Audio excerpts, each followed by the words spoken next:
12 hours. That's all Ava Mercer has left before the state takes her son away forever. A single mother with empty pockets and nowhere to turn, she's just been handed an impossible demand: produce a legal husband and a permanent home by noon tomorrow, or lose custody of 6-year-old Eli. Sitting alone in a diner at midnight, tears streaming down her face, she doesn't know that the most dangerous man in the city is watching from the shadows. What he's about to offer will save her life, or destroy it completely. If you want to see how far desperation can push a mother's love, stay until the end. Hit that like button and drop a comment with your city so I can see how far this story travels. The fluorescent lights in Rosie's diner buzzed like dying insects, casting a sickly glow over the cracked vinyl booths and yellowing linoleum. At midnight, the place was nearly empty. Just a truck driver nursing black coffee at the counter and a woman in the back corner booth whose world was falling apart 1 second at a time. Ava Mercer pressed her forehead against her trembling hands, trying to muffle the sound of her own crying. The envelope from family court lay open on the table in front of her, its contents scattered like shrapnel. Motion papers, custody evaluation reports, a court order that read like a death sentence. The petitioner must demonstrate stable housing and a 2-parent household by 12 p.m., March 15th, or temporary custody will be granted to the biological father pending further review. March 15th, tomorrow, 12 hours from now. Ma'am? The waitress, a tired woman named Gloria who'd worked the night shift for 20 years, hovered nearby with a coffee pot. You want a refill? Ava shook her head without looking up. She couldn't afford the $2 she'd already spent on the cup growing cold in front of her, but she'd needed somewhere to sit that wasn't the cramped studio apartment she could barely afford, where Eli was sleeping on the pull-out couch while her elderly neighbor, Mrs. Chen, kept watch. How had it come to this? 6 months ago, Ava had finally found the courage to leave Marcus Chen. No relation to her neighbor, just a cruel coincidence that they shared a last name. 3 years of marriage, 3 years of walking on eggshells, 3 years of hiding bruises under long sleeves and makeup. The final straw had come when she'd seen him raise his hand to Eli, their son barely 6 years old, for spilling juice on the carpet. She'd grabbed Eli and run with nothing but the clothes on their backs and $17 in her purse. The divorce had been ugly. Marcus had money, family money, the kind that bought expensive lawyers and favorable outcomes. Ava had worked double shifts at 2 different diners, saved every penny, and represented herself in court because legal aid was overwhelmed and private attorneys wanted retainers she couldn't dream of affording. She thought she was safe when the judge granted her primary custody. Marcus got supervised visitation every other weekend. It wasn't perfect, but it was enough. She and Eli could breathe, but Marcus had never accepted it. 2 weeks ago, he'd filed an emergency motion claiming Ava was unstable, homeless, exposing their son to dangerous living conditions. His lawyers had presented a case built on carefully constructed lies. Photos of the shabby studio apartment made to look worse than it was. Testimony from a private investigator who'd followed Ava on her worst days. The morning she'd been late to pick up Eli from school because her car had broken down. The afternoon she'd broken down crying in the grocery store parking lot when her debit card was declined. They painted a picture of a woman barely holding on. And the terrible truth was, it wasn't entirely a lie. The court-appointed evaluator had been sympathetic but firm. Ms. Mercer, I can see you're trying, but trying isn't always enough. Your housing situation is precarious. You're month to month in a building with multiple housing code violations. You work 70 hours a week, which means your son is in inconsistent childcare, and you have no family support system, no partner, no backup plan if something goes wrong. I'm his mother, Ava had said, her voice breaking. I love him. I protect him. I don't doubt that. But Mr. Chen can provide stability, a house in a good school district, a steady schedule, 2-parent household with his new wife. The words had hit like a physical blow. Marcus had remarried already, some woman named Jennifer who smiled in court photos and had probably never met Eli. The judge had offered a compromise that wasn't really a compromise at all. If Ava could demonstrate stable housing and a 2-parent household within 30 days, she could retain primary custody. Otherwise, Eli would live with his father. 30 days had seemed impossible, but Ava had scrambled, searching for apartments she couldn't afford, filling out applications for housing assistance that went nowhere, even signing up for dating apps in desperation before realizing how insane that was. Then yesterday, Marcus's lawyers had filed another motion claiming Ava was deliberately stalling. They'd requested an expedited hearing, and a judge had granted it. The new deadline, tomorrow at noon. 12 hours. Ava had spent the day in a panicked frenzy. She'd begged her landlord for a lease instead of month to month, but he'd refused. She was a liability, he said, always one paycheck away from missing rent. She'd called every social service agency in the city, but no one could help on such short notice. She'd even swallowed her pride and called her mother in Ohio, a woman she hadn't spoken to in 5 years, but the number had been disconnected. By evening, she'd exhausted every option. There was nothing left to do but sit in this diner and try to figure out how to tell her son that everything was about to change. A fresh wave of tears spilled down her cheeks. She pressed a napkin to her face, trying to maintain some shred of dignity, even though there was almost no one here to witness her breakdown. Almost no one. At the far end of the diner, in the darkest corner booth where the overhead light had burned out weeks ago, a man sat alone. He'd been there when Ava arrived, and he'd barely moved in the hour since, just sat in the shadows nursing a cup of coffee that had long since gone cold. Vincent Kane didn't usually come to places like Rosie's Diner. His world consisted of high-rise penthouses, exclusive restaurants, private clubs where membership cost more than most people made in a year. But tonight, he'd needed to be somewhere anonymous, somewhere he could think. The meeting with the Volkov brothers had gone poorly. They wanted a larger cut of the shipping operation, and when Vincent had refused, they'd made thinly veiled threats about going to the FBI with information about his business practices. It was nothing Vincent couldn't handle. He had contingencies for contingencies, insurance policies on his insurance policies, but it was exhausting. 42 years old, and Vincent was tired. Tired of the constant maneuvering, the endless chess game where one wrong move meant prison or death. He'd built an empire from nothing. Real estate, shipping, legitimate investments mixed with less legitimate ventures. But lately, he'd been wondering what it was all for. He had money, power, respect born of fear. But he had no one. The thought had been gnawing at him for months, growing sharper with each passing day. He'd never married, never had children, never allowed anyone close enough to become a liability. In his world, attachment was weakness. Love was leverage waiting to be exploited. So why did the emptiness feel heavier lately? Vincent had been about to leave, to retreat to his penthouse and the familiar solitude, when the woman in the corner booth had started crying. At first he'd tried to ignore it. Other people's problems weren't his concern, but something about the way she wept, quietly, desperately, like someone who'd run out of hope, made him pause. He watched as she pressed napkins to her face, as her shoulders shook with sobs she was trying to muffle. On the table in front of her, he could see scattered papers, official-looking documents with court seals. Vincent had excellent vision even in low light, a skill honed by years of reading situations and people. From his vantage point, he could make out enough of the letterhead to understand family court. The woman looked up briefly, and Vincent got his first clear view of her face. She was younger than he'd initially thought, late 20s, maybe 30. Dark hair pulled back in a messy ponytail, eyes red and swollen from crying. She wore a waitress uniform, black pants, white shirt, with a name tag that read Ava. No wedding ring, no jewelry at all except for a cheap watch with a cracked face. She looked utterly defeated. Vincent should have looked away, should have paid his bill, and left. This wasn't his problem, wasn't his world. He dealt in millions of dollars, international shipping routes, complex webs of legal and illegal enterprise. What could he possibly have to do with a crying waitress in a rundown diner? But then she spoke, so quietly he almost didn't hear it. "I'm so sorry, Eli," she whispered to the empty booth across from her, tears streaming down her face. "I tried. I swear to you, baby. I tried everything." Something in Vincent's chest tightened. He didn't have children, had never wanted them. Too much vulnerability, too much risk. But the raw pain in this woman's voice cut through his carefully constructed walls. She was a mother, and she was losing her child. Before Vincent could think better of it, before his rational mind could override the impulse, he stood up. His movement caught the waitress Gloria's attention.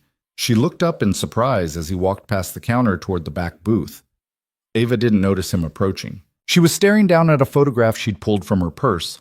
A little boy with dark curly hair and a gap-toothed smile, holding up a crayon drawing of what looked like a superhero. "That's a good drawing," Vincent said quietly. Ava's head snapped up, her eyes wide with surprise and a flash of fear. She instinctively covered the court papers with her hands, as if hiding evidence of her personal disaster. "I'm sorry," she said automatically, wiping at her tears. "I didn't mean to. I'll keep it down."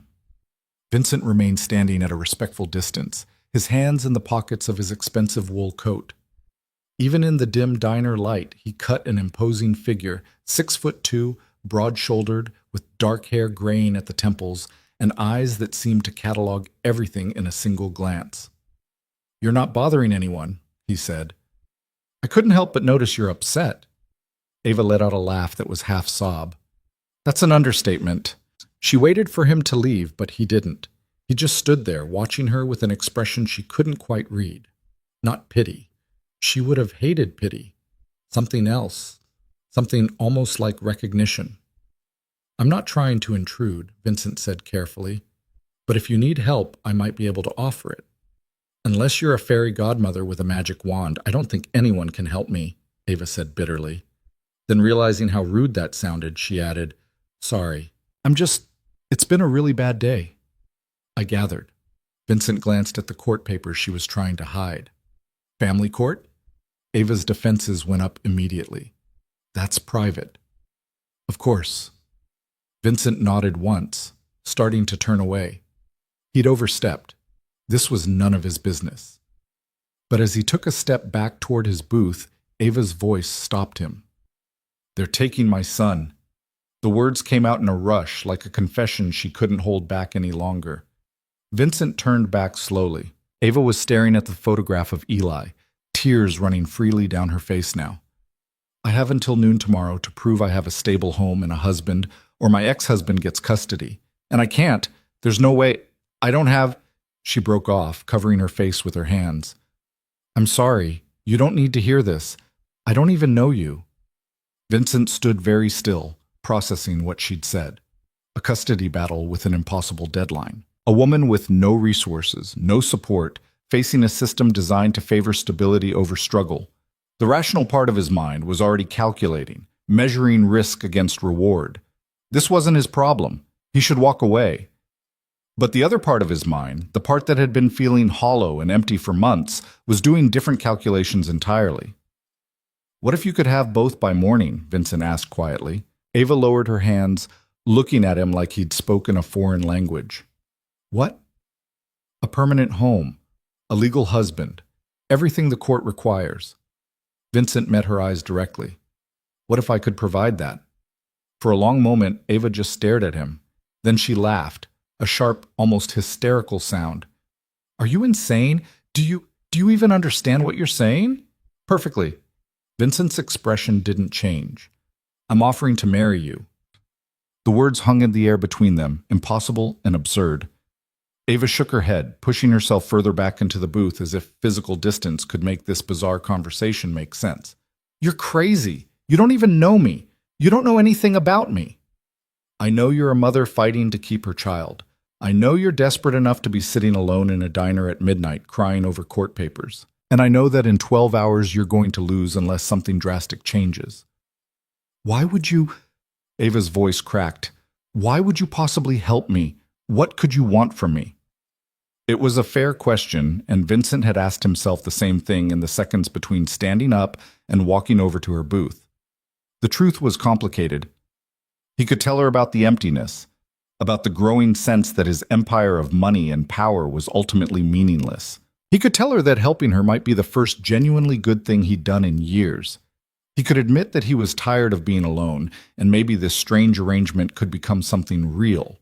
But he couldn't say any of that to this frightened woman who had every reason not to trust him. So instead he said, "Let's just say I have resources I don't use for anything meaningful. You need help. I can provide it. That's enough." Ava was shaking her head before he'd even finished. No, people don't just do things like this. There's always a catch, always a price." "You're right to be suspicious," Vincent acknowledged.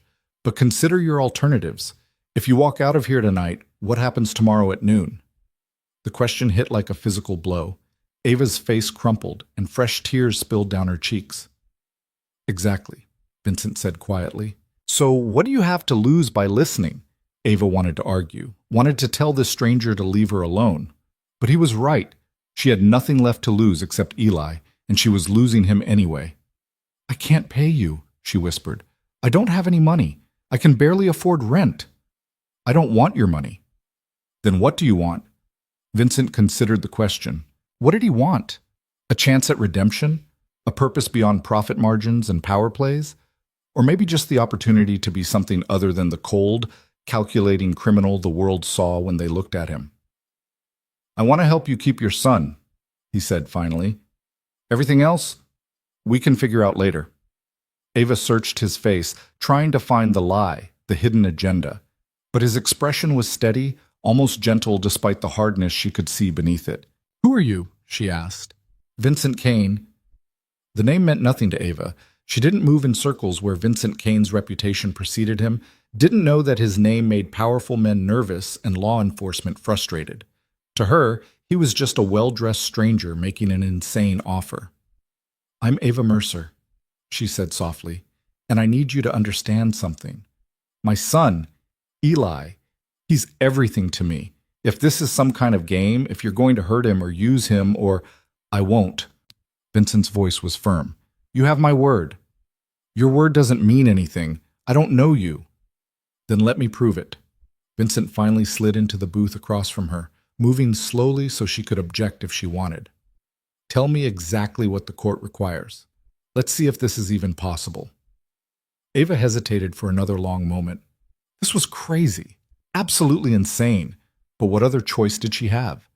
With trembling hands, she pushed the court documents across the table. Vincent read quickly, his expression neutral. When he finished, he looked up. This is what they want. Proof of permanent housing, minimum 2-bedroom residence in acceptable school district, evidence of stable household income, and a legal marriage certificate demonstrating a 2-parent household. He paused. Is that correct? Ava nodded miserably. That's achievable, Vincent said simply. In 12 hours? Ava's voice rose with disbelief. In less, if we start now. Vincent pulled out his phone, already calculating. I own several properties throughout the city. One is a house in Riverside Park, 4 bedrooms, excellent school district, currently vacant. We can establish immediate residency. I'll have my attorney draw up marriage documents and file them with expedited processing. The county clerk's office opens at 8 a.m. We can be married by 9 and have certified copies by 10. He spoke with such calm certainty, as if arranging a marriage and establishing a household overnight was no more complicated than ordering takeout. Ava felt like she was drowning. This is insane. You can't just... People don't do this. Desperate situations require desperate measures, Vincent said. You said it yourself. You're out of options. I'm offering you one. But why? Ava pressed. There has to be a reason. Do you want... She couldn't even finish the sentence, couldn't articulate all the terrible possibilities running through her mind. Vincent understood what she was trying to ask. I'm not expecting anything physical from you, if that's what you're worried about. This would be a legal arrangement, nothing more. Separate bedrooms, clear boundaries. Your life and your son's safety are the priority. And when the court case is over, what then? Then we reassess. If you want to end the arrangement, we'll handle it cleanly. Divorce, custody to you, no complications. It sounded too good to be true. Every instinct Ava had was screaming that this was a trap, that nobody did something this generous without expecting something in return. But a small, desperate voice in the back of her mind whispered, what if it's real? What if this is the miracle you've been praying for? I need conditions, Ava heard herself say. If we do this, I need rules, boundaries. Of course. Vincent pulled a pen from his coat pocket and grabbed a napkin from the dispenser. Tell me what you need. Ava's mind raced. Separate bedrooms, like you said. No physical contact, no expectations. Vincent wrote it down. Done. What else? Eli is my priority. Always. Any decision about him goes through me first. Agreed. And I need to know who you are, really. I can't bring my son into a stranger's home without knowing what we're walking into. That was fair, though it complicated things. Vincent had spent years building walls between his legitimate business interests and his less legal ventures. But if he was going to ask this woman to trust him, he owed her some truth. "I'm a businessman," he said carefully. "Real estate, shipping, investments. Some of my business practices operate in gray areas. I'm not going to lie and tell you everything I do is perfectly legal, but I keep my personal life separate from my work. Your son would be safe." Ava absorbed this, her stomach twisting. Gray areas meaning what, exactly? Meaning I've made enemies. Meaning some people would love to have leverage against me. Meaning that associating with me comes with risks. "You're telling me this might make things worse?" Ava's voice rose in panic. "I'm telling you I'll protect you," Vincent said firmly. "Both of you. That's the promise. But you deserve to know what you're walking into." Ava pressed her hands to her face, trying to think clearly through the panic and exhaustion and desperate hope all churning together. She thought about Eli, asleep at home, unaware that tomorrow might be the day he was taken from her. She thought about Marcus's smug face in court, about the way he'd looked at her like she was garbage he'd finally disposed of properly. She thought about the court-appointed evaluator's sympathetic but unyielding voice. Trying isn't always enough. Maybe it wasn't. Maybe she needed to do more than try. Maybe she needed to be willing to risk everything. "If I agree," Ava said slowly, lowering her hands to meet Vincent's eyes, "if I say yes to this, I need you to understand something. My son is my whole world. If you hurt him, if you put him in danger, if any of this goes wrong, I will fight you with everything I have. I don't care how powerful you are or what resources you have. I will burn your entire life down." Instead of being offended, Vincent smiled, a genuine smile that transformed his severe face into something almost warm. "Then we understand each other perfectly," he said, "because that's exactly the kind of mother Eli needs." Ava felt something crack open in her chest. Not quite hope, not yet, but maybe the possibility of hope. "Okay," she whispered. "Okay, I'll do it." Vincent nodded once, as if they'd just agreed to a standard business transaction, rather than something that would change both their lives irrevocably. "Then we need to move quickly." He checked his watch, 12:47 a.m. "I'll make some calls, get things in motion. Where's Eli now?" "With my neighbor, Mrs. Chen. She's watching him while I tried to figure this out." "Good. We'll pick him up first thing in the morning. No point in waking him now." Vincent was already typing on his phone. "Give me your address. I'll have a car there at 7 a.m. "A car?" Ava felt like she was being swept along by a current she couldn't control. "We have a lot to accomplish before noon. A car will be faster than... What do you drive?" "I don't. My car died 3 months ago. I take the bus." Vincent's expression flickered with something, not pity, exactly, but recognition of just how desperate her situation had been. "The car will be there at 7, he said firmly. "Pack whatever you and Eli need for a few days. We'll get the rest later." Ava nodded numbly, still half convinced she was dreaming. Or having a breakdown. Maybe she'd passed out from stress and this entire bizarre conversation was a hallucination. But Vincent was still typing on his phone, speaking to someone in a low voice about marriage licenses and property transfers, and a dozen other details that made this feel terrifyingly real. When he ended the call, he looked at Ava with an expression that was almost gentle. "You should go home. Get some rest. Tomorrow is going to be intense." "I can't rest." Ava's laugh was slightly hysterical. "I'm about to marry a complete stranger so I don't lose my son. How exactly am I supposed to rest?" "Fair point." Vincent stood, pulling out his wallet. He dropped several bills on the table, far more than was needed for 2 cups of coffee. "But try. Eli will need you at your best tomorrow."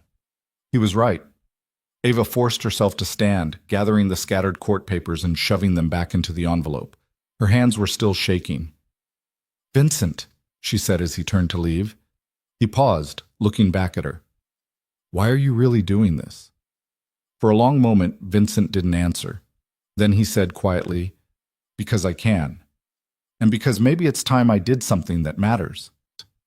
Then he was gone, walking out of the diner into the cold March night, leaving Ava standing alone with the wreckage of her old life and the terrifying possibility of a new one. Gloria approached with the coffee pot. Honey, was that man bothering you? Because I can call... No, Ava said quickly. No, he was helping. Gloria raised an eyebrow but didn't press. She'd been working late-night diner shifts long enough to know that sometimes people's problems were bigger than coffee refills and small talk could reach. Ava walked out into the night, her mind spinning. She caught the last bus home, sat in the back, and stared out the window at the dark city streets. Somewhere out there, Vincent Kane was setting impossible wheels in motion. And in 12 hours, she'd either be walking into court with everything she needed to keep Eli, or she'd be making the biggest mistake of her life.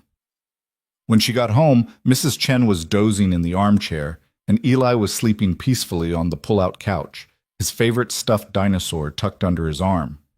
Ava knelt beside him, brushing dark curls away from his forehead. He looked so peaceful, so innocent.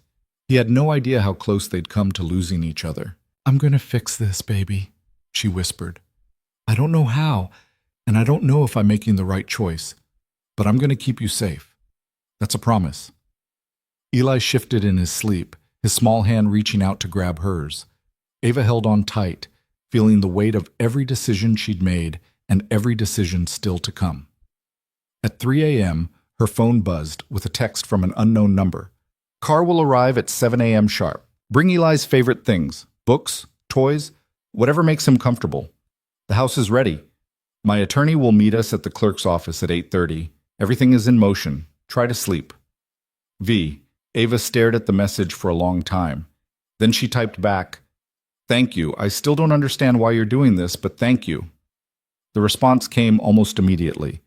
You don't have to understand it. You just have to trust it. See you in the morning. Ava set the phone down and closed her eyes, knowing sleep wouldn't come. In a few hours, she'd be putting her son in a car with a stranger, walking into a marriage that was as much a business transaction as a rescue, gambling everything on the word of a man who admitted he operated in gray areas. It was reckless. It was terrifying. It was the only choice she had.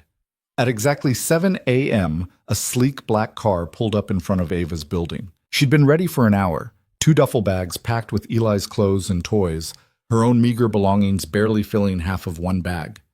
Eli stood next to her, drowsy and confused. Mama, where are we going? We're going to a new place, sweetheart, Ava said, trying to keep her voice steady. It's going to be nice. You'll have your own room and... Miss Mercer. The driver who stepped out of the car was professional, courteous, wearing a black suit that probably cost more than 3 months of Ava's rent. I'm Thomas. Mr. Kane sent me to collect you and your son. Eli pressed closer to Ava's leg, suddenly shy. Ava squeezed his shoulder reassuringly. Thank you, Thomas, she said, her voice stronger than she felt. The drive-through morning traffic was surreal. Ava watched the city slide past the tinted windows, moving from a rundown neighborhood to progressively nicer streets. Eli was glued to the window, mesmerized by the fancy car and the changing scenery. Mama, is this a limousine? He whispered loudly. Not quite, baby. Just a nice car. Are we rich now? The innocent question broke Ava's heart a little. No, sweetheart. We have some help right now, from a friend. What friend? Before Ava could figure out how to answer, the car pulled up in front of a stunning brick house in Riverside Park. It was nothing like Ava had imagined, not a cold, sterile mansion, but a warm, elegant home with a well-maintained yard and flower boxes in the windows. Vincent was waiting on the front steps, dressed more casually than he'd been at the diner, dark jeans, a gray sweater, somehow looking both approachable and impossibly out of Ava's league. When Eli saw him, he grabbed Ava's hand tighter. Mama? It's okay, Ava said, though her own heart was racing. That's the friend I told you about. His name is Vincent. Vincent approached slowly, seeming to understand that sudden movements might frighten the boy. He crouched down to Eli's level, a gesture that surprised Ava with its thoughtfulness. Hi, Eli, Vincent said quietly. I'm Vincent. Your mom told me you like dinosaurs? Eli nodded cautiously, still clutching his stuffed dinosaur. That's a great T-Rex you have there, Vincent continued. I set up a room for you inside. Want to see it? Eli looked up at Ava, seeking permission. She nodded, managing a small smile despite the chaos of emotions swirling through her. "Okay," Eli said in a small voice. Vincent stood and led them inside. The house was even more beautiful than the exterior suggested. Hardwood floors, high ceilings, furniture that looked both expensive and comfortable. But what made Ava's breath catch was how lived in it felt. There were books on the shelves, art on the walls, soft rugs, and warm lighting that made it feel like a home rather than a showpiece. "This way," Vincent said, leading them upstairs. He opened a door to reveal a bedroom that made Eli gasp. The walls were painted a soft blue, and there was a proper bed with dinosaur-themed bedding, a bookshelf already filled with children's books, and a toy box in the corner. "I took some guesses on what you might like," Vincent said, watching Eli's face. "If I got it wrong, we can change it." Eli turned to Ava, his eyes huge. "Is this my room? Really?" "Really, baby," Ava managed, her throat tight. Eli launched himself toward the bed, bouncing on it experimentally before diving into the toy box with the enthusiasm only a 6-year-old could muster. Vincent gestured for Ava to step into the hallway. Once they were out of Eli's earshot, he spoke quietly. "Your room is across the hall. Private bathroom, walk-in closet. I'm on the first floor, so you'll have the entire second floor to yourselves." "Vincent, this is—" Ava struggled for words. "It's too much. The room, the house, everything. It's what Eli deserves," Vincent said simply. "What you both deserve. And we need to leave in 20 minutes. The clerk's office is across town." Right, the marriage. In the chaos of the beautiful house and Eli's joy, Ava had almost forgotten the actual reason they were here. I should change," she said, looking down at her jeans and the nicest blouse she owned. "You look fine," Vincent said.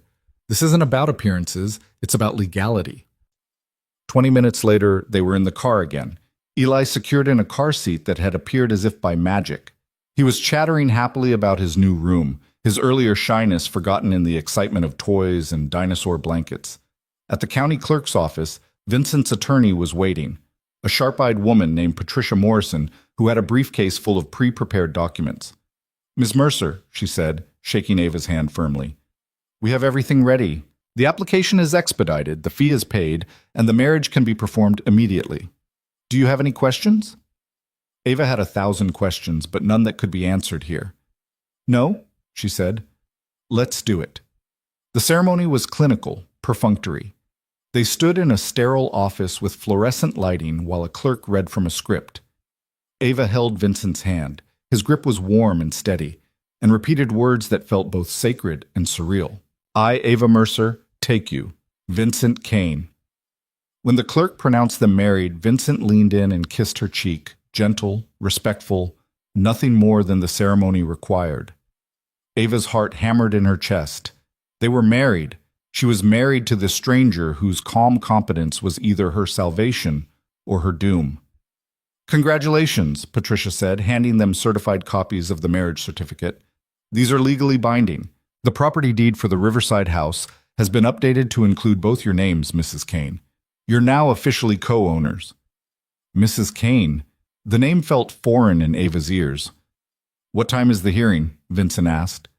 "Noon," Ava said, checking her phone. It was 10:15 a.m. "We have less than 2 hours." "Then let's make sure you're ready." Vincent's hand rested briefly on her lower back, a gesture of support, not ownership. "You're going to walk into that courtroom with everything they demanded, and you're going to keep your son." Ava wanted to believe him, desperately wanted to believe that this insane gamble would actually work. But as they drove toward the courthouse, Eli playing quietly in the back seat, Ava couldn't shake the feeling that the real battle was just beginning. The courthouse steps felt steeper than they had any right to be. Ava climbed them with Eli's hand clutched in hers, Vincent walking beside them, with the kind of quiet confidence that suggested he'd walked into far more intimidating places than family court. Patricia Morrison followed behind, her briefcase full of documents that would either save Ava's life or prove insufficient against the machinery already grinding against her. The building itself was imposing, all marble and cold authority, the kind of place designed to make ordinary people feel small. Ava had been here twice before, and each time the architecture had seemed to whisper that she didn't belong, that women like her didn't win battles in places like this. Mama, why are we at a big building? Eli asked, his voice echoing in the cavernous entryway. Ava knelt down, smoothing his hair back with trembling fingers. We have to talk to a judge, sweetheart. It's boring grown-up stuff, but it won't take long. Is Vincent coming too? Yes, baby, Vincent's coming. Eli seemed satisfied with this answer. In the few hours since they'd arrived at the house, he'd warmed to Vincent with the easy trust of childhood. Vincent had shown him where the kitchen was, promised him they could explore the backyard later, and treated him with a gentle respect that Ava hadn't expected from a man who admitted to operating in moral gray areas. They made their way through security and up to the third floor, where family court proceedings ground through human tragedies with bureaucratic efficiency. The hallway was crowded with lawyers, social workers, and families in various states of crisis. Ava recognized the look on some of the faces, the same desperate hope mixed with bone-deep fear that she'd been wearing for weeks. There. Patricia pointed to a bench outside courtroom 3C. Wait here. I'm going to check in with the clerk. Ava sat, pulling Eli onto her lap, even though he was getting too big for it. Vincent remained standing, his eyes scanning the hallway with the watchfulness of someone accustomed to identifying threats before they materialized. Ava. The voice made her blood run cold. She looked up to see Marcus striding toward them, flanked by two lawyers in expensive suits. Her ex-husband looked exactly as she remembered. Tall, handsome in a conventional way, with the kind of smile that had once made her feel special and now just made her feel sick. Marcus. Ava's voice came out steadier than she felt. She tightened her arms around Eli protectively. Marcus's eyes swept over her, then landed on Vincent with undisguised curiosity and calculation. And who's this? Another one of your mistakes? Before Ava could respond, Vincent stepped forward, positioning himself slightly between Marcus and Ava. He didn't say anything, just stood there radiating a quiet menace that made Marcus take an involuntary step backward. This is my husband, Ava said, the word still feeling foreign on her tongue. Vincent Kane. Marcus's eyes widened fractionally. Even he apparently had heard the name. One of his lawyers leaned in and whispered something urgently in his ear. Your husband, Marcus repeated, his tone dripping with skepticism. How convenient. You couldn't find a man to marry you in 3 years, but suddenly, the day before the hearing, you produce a husband. The timing isn't suspicious, Patricia said smoothly, appearing at Ava's elbow. Mrs. Kane has been in a relationship with Mr. Kane for several months. They simply accelerated their wedding plans when it became clear that Mr. Chen was trying to manipulate the court system. It was a lie, but delivered with such professional certainty that it almost sounded convincing. Marcus's lead attorney, a silver-haired man named Richard Brennan, who charged $500 an hour, stepped forward. We'll be filing a motion to dismiss this obvious fraud. You can't expect the court to believe that a woman who's been barely surviving suddenly married a wealthy businessman overnight. The marriage is legal and legitimate, Patricia countered. All documentation has been properly filed. Mr. and Mrs. Kane are co-owners of a residence in Riverside Park, which satisfies the housing requirement. Mr. Kane's income provides more than adequate household stability, and most importantly, Eli is thriving in his new environment. We'll see what the judge thinks, Brennan said coldly. Daddy? Eli had been watching the exchange with wide, confused eyes. Now he wriggled out of Ava's lap and took a hesitant step toward Marcus. Marcus's expression transformed instantly into something warm and paternal. Hey, buddy, I missed you. I have a new room, Eli said shyly, with dinosaurs. That's great, son. Maybe you can show it to me soon. The casualness of the statement made Ava's stomach twist. Marcus was already envisioning a world where Eli lived with him, where these new developments were just a temporary obstacle. All parties for Chen versus Kane, the court is ready, a bailiff announced from the courtroom doorway. Ava stood, her legs feeling like water.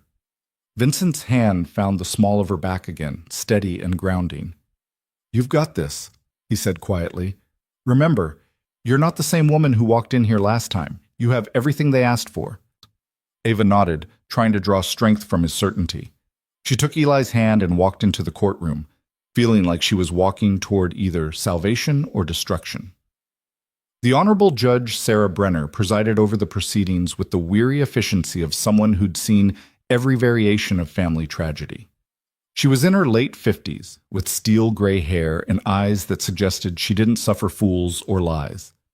"Good afternoon," she said as everyone settled into their seats. "This is a continued hearing regarding temporary custody of Eli Chen, age 6. Mr. Chen has petitioned for primary custody based on concerns about the stability of the child's current living situation." "Ms. Mercer, excuse me, the file has been updated. Mrs. Kane was given 30 days to demonstrate stable housing and household structure. That deadline was subsequently moved to today at the petitioner's request." "Mrs. Kane, I understand you're prepared to present evidence of compliance." "Yes, Your Honor." Patricia stood, pulling documents from her briefcase. "Mrs. Kane was married yesterday to Vincent Kane. They reside together at 847 Riverside Park Drive, a 4-bedroom home in an excellent school district. I have the marriage certificate, property deed, and proof of Mr. Kane's substantial income." She approached the bench, handing over the stack of papers. Judge Brenner reviewed them methodically, her expression giving nothing away. "Mr. Brennan," she said finally, "your client's response?" Brennan stood, his expression one of barely concealed disdain. "Your Honor, this is clearly a fraudulent arrangement designed to circumvent the court's legitimate concerns. Mrs. Kane has been struggling financially for months, unable to provide basic stability for her son. Then miraculously, the day before this hearing, she produces a marriage to a wealthy man? The timing alone suggests this is a sham." "The timing suggests that Mrs. Kane took the court's requirements seriously and took steps to comply," Patricia countered. "There's nothing fraudulent about a legal marriage." "I'd like to call Mrs. Kane to the stand," Brennan said. "I think her testimony will reveal the true nature of this arrangement." Ava's heart dropped into her stomach. She hadn't expected to testify, hadn't prepared for questions designed to expose the truth she was desperately trying to hide. "Mrs. Kane, please take the stand," Judge Brenner said. Ava walked to the witness box on trembling legs. The bailiff swore her in, and she sat down, acutely aware of everyone's eyes on her. Marcus's calculating gaze, Vincent's steady presence, and worst of all, Eli's confused face as he sat with the court-appointed child advocate. "Mrs. Kane," Brennan began, his tone superficially polite, "how long have you known your husband?" Ava's mind raced. Patricia had said months, but lying under oath felt like stepping off a cliff. "We met recently," she said carefully. "How recently?" "A few months ago." The lie tasted bitter. "Interesting. And yet there's no record of you dating anyone, no social media posts, no photographs together, no witnesses to this alleged relationship. Isn't that unusual for a couple planning to marry?" "We kept our relationship private," Ava said, her voice barely above a whisper. "Private enough that your own mother didn't know about it? I have here an affidavit from Eleanor Mercer stating she had no knowledge of any romantic relationship her daughter was involved in." Ava's breath caught. Her mother, the woman she hadn't spoken to in 5 years, had submitted a statement against her? "My mother and I aren't close," Ava managed. "Convenient." Brennan circled like a shark scenting blood. "Mrs. Kane, isn't it true that you met your husband for the first time 2 nights ago in a diner where you were having a breakdown over these custody proceedings?" The question hung in the air like an accusation. Ava's eyes found Vincent's across the courtroom. He gave the slightest nod, as if to say, "Tell the truth." But how could she? The truth would destroy everything. "Answer the question, Mrs. Kane," Judge Brenner said, not unkindly. We... Ava's voice broke. "Your Honor," Patricia interjected, "I fail to see how the timeline of Mrs. Kane's relationship is relevant. The marriage is legal, the housing is secure, and the child's needs are being met. That's what this court required." "The timeline is relevant because it exposes this as a fraud," Brennan shot back. Mrs. Kane was so desperate that she entered into a sham marriage with a stranger whose background, I might add, is highly questionable. "Objection," Patricia said sharply. "Mr. Kane is not on trial here." "But his character is relevant to Eli's welfare," Brennan argued. He turned to face the judge. "Your Honor, I'd like to enter into evidence a report on Vincent Kane's business activities and known associates." He approached the bench with a thick folder. Ava watched Judge Brenner's expression darken as she read through whatever was in there. "Mr. Kane," the judge said, looking directly at Vincent. You're not a party to these proceedings, but given the circumstances, I'm going to ask you some questions. Please stand. Vincent stood, his expression calm but his jaw tight. Have you ever been convicted of a crime? Judge Brenner asked. No, Your Honor. Have you ever been investigated for criminal activity?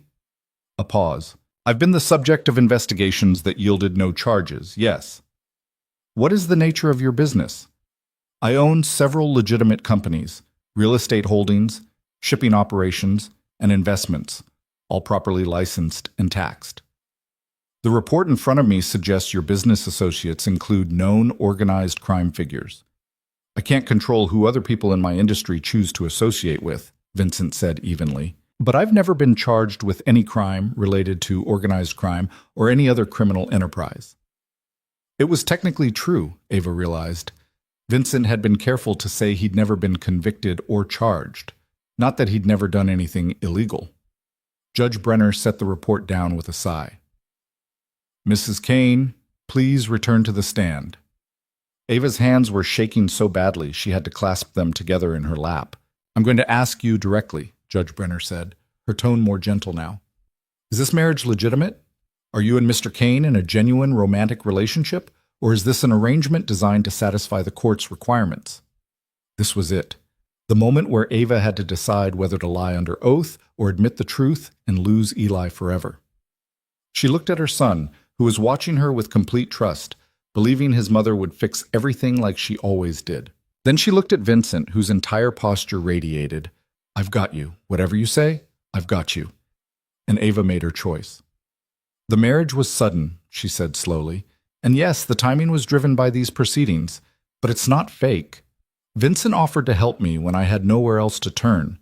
He's given my son a safe home, and he's treated both of us with more kindness and respect than— She stopped, but everyone knew how that sentence ended, more kindness than Marcus ever had. So, you're admitting this was arranged specifically for these proceedings? Brennan pounced. I'm saying that Vincent saw I needed help, and he helped me, Ava said, her voice growing stronger. Yes, we got married quickly. Yes, it was because of the deadline, but that doesn't make it fake. That makes it unconventional. Unconventional is one word for it, Brennan said dryly. Your Honor, this woman is so unstable and desperate that she married a man with documented connections to criminal activity, all to avoid losing custody to a stable, loving father who can provide— Loving? The word burst out of Ava before she could stop it. You want to talk about loving? Let's talk about why I left Marcus in the first place. Mrs. Kane, Patricia tried to intervene, but Ava was done being careful. Let's talk about this hospital visit when I said I fell downstairs, Ava continued, tears streaming down her face now, sir. Or the time I wore long sleeves in summer to cover bruises.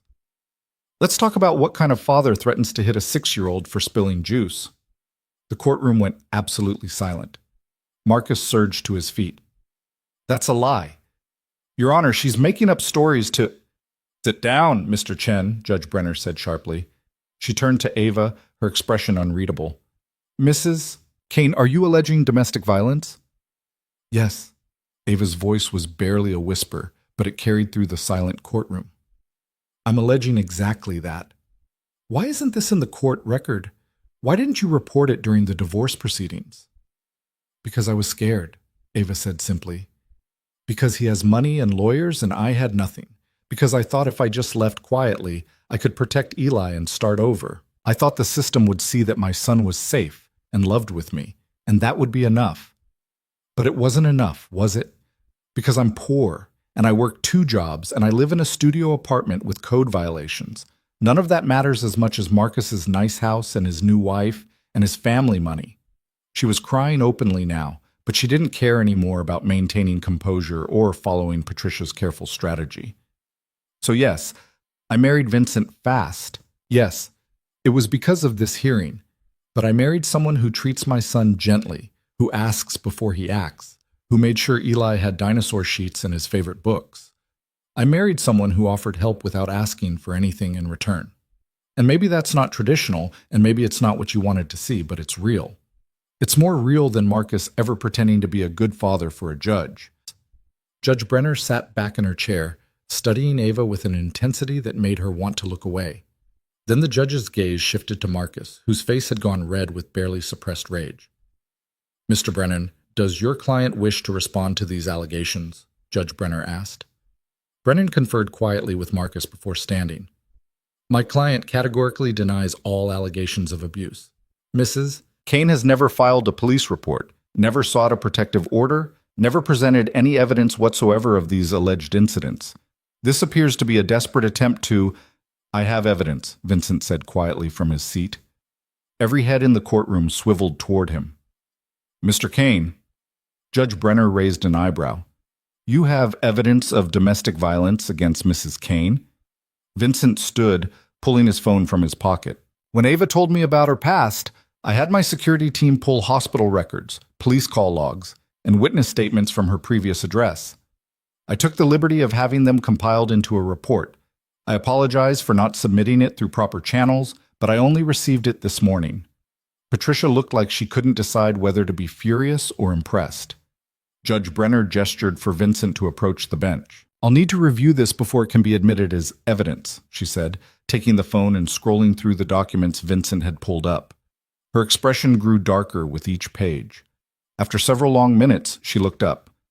"I'm going to call a 30-minute recess. All parties remain available. Mr. Brennan, I suggest you and your client have a serious conversation about the direction of this case." The bailiff called the recess, and the courtroom erupted into controlled chaos. Marcus and his lawyers huddled in an angry knot. Patricia pulled Ava and Vincent aside into the hallway. "You had an investigative report prepared and didn't tell me?" Patricia hissed at Vincent. "I wasn't sure we'd need it," Vincent said calmly. "I wanted Ava to have the option of not bringing up the abuse if she wasn't ready." "That's not how this works. I'm her attorney. I need to know."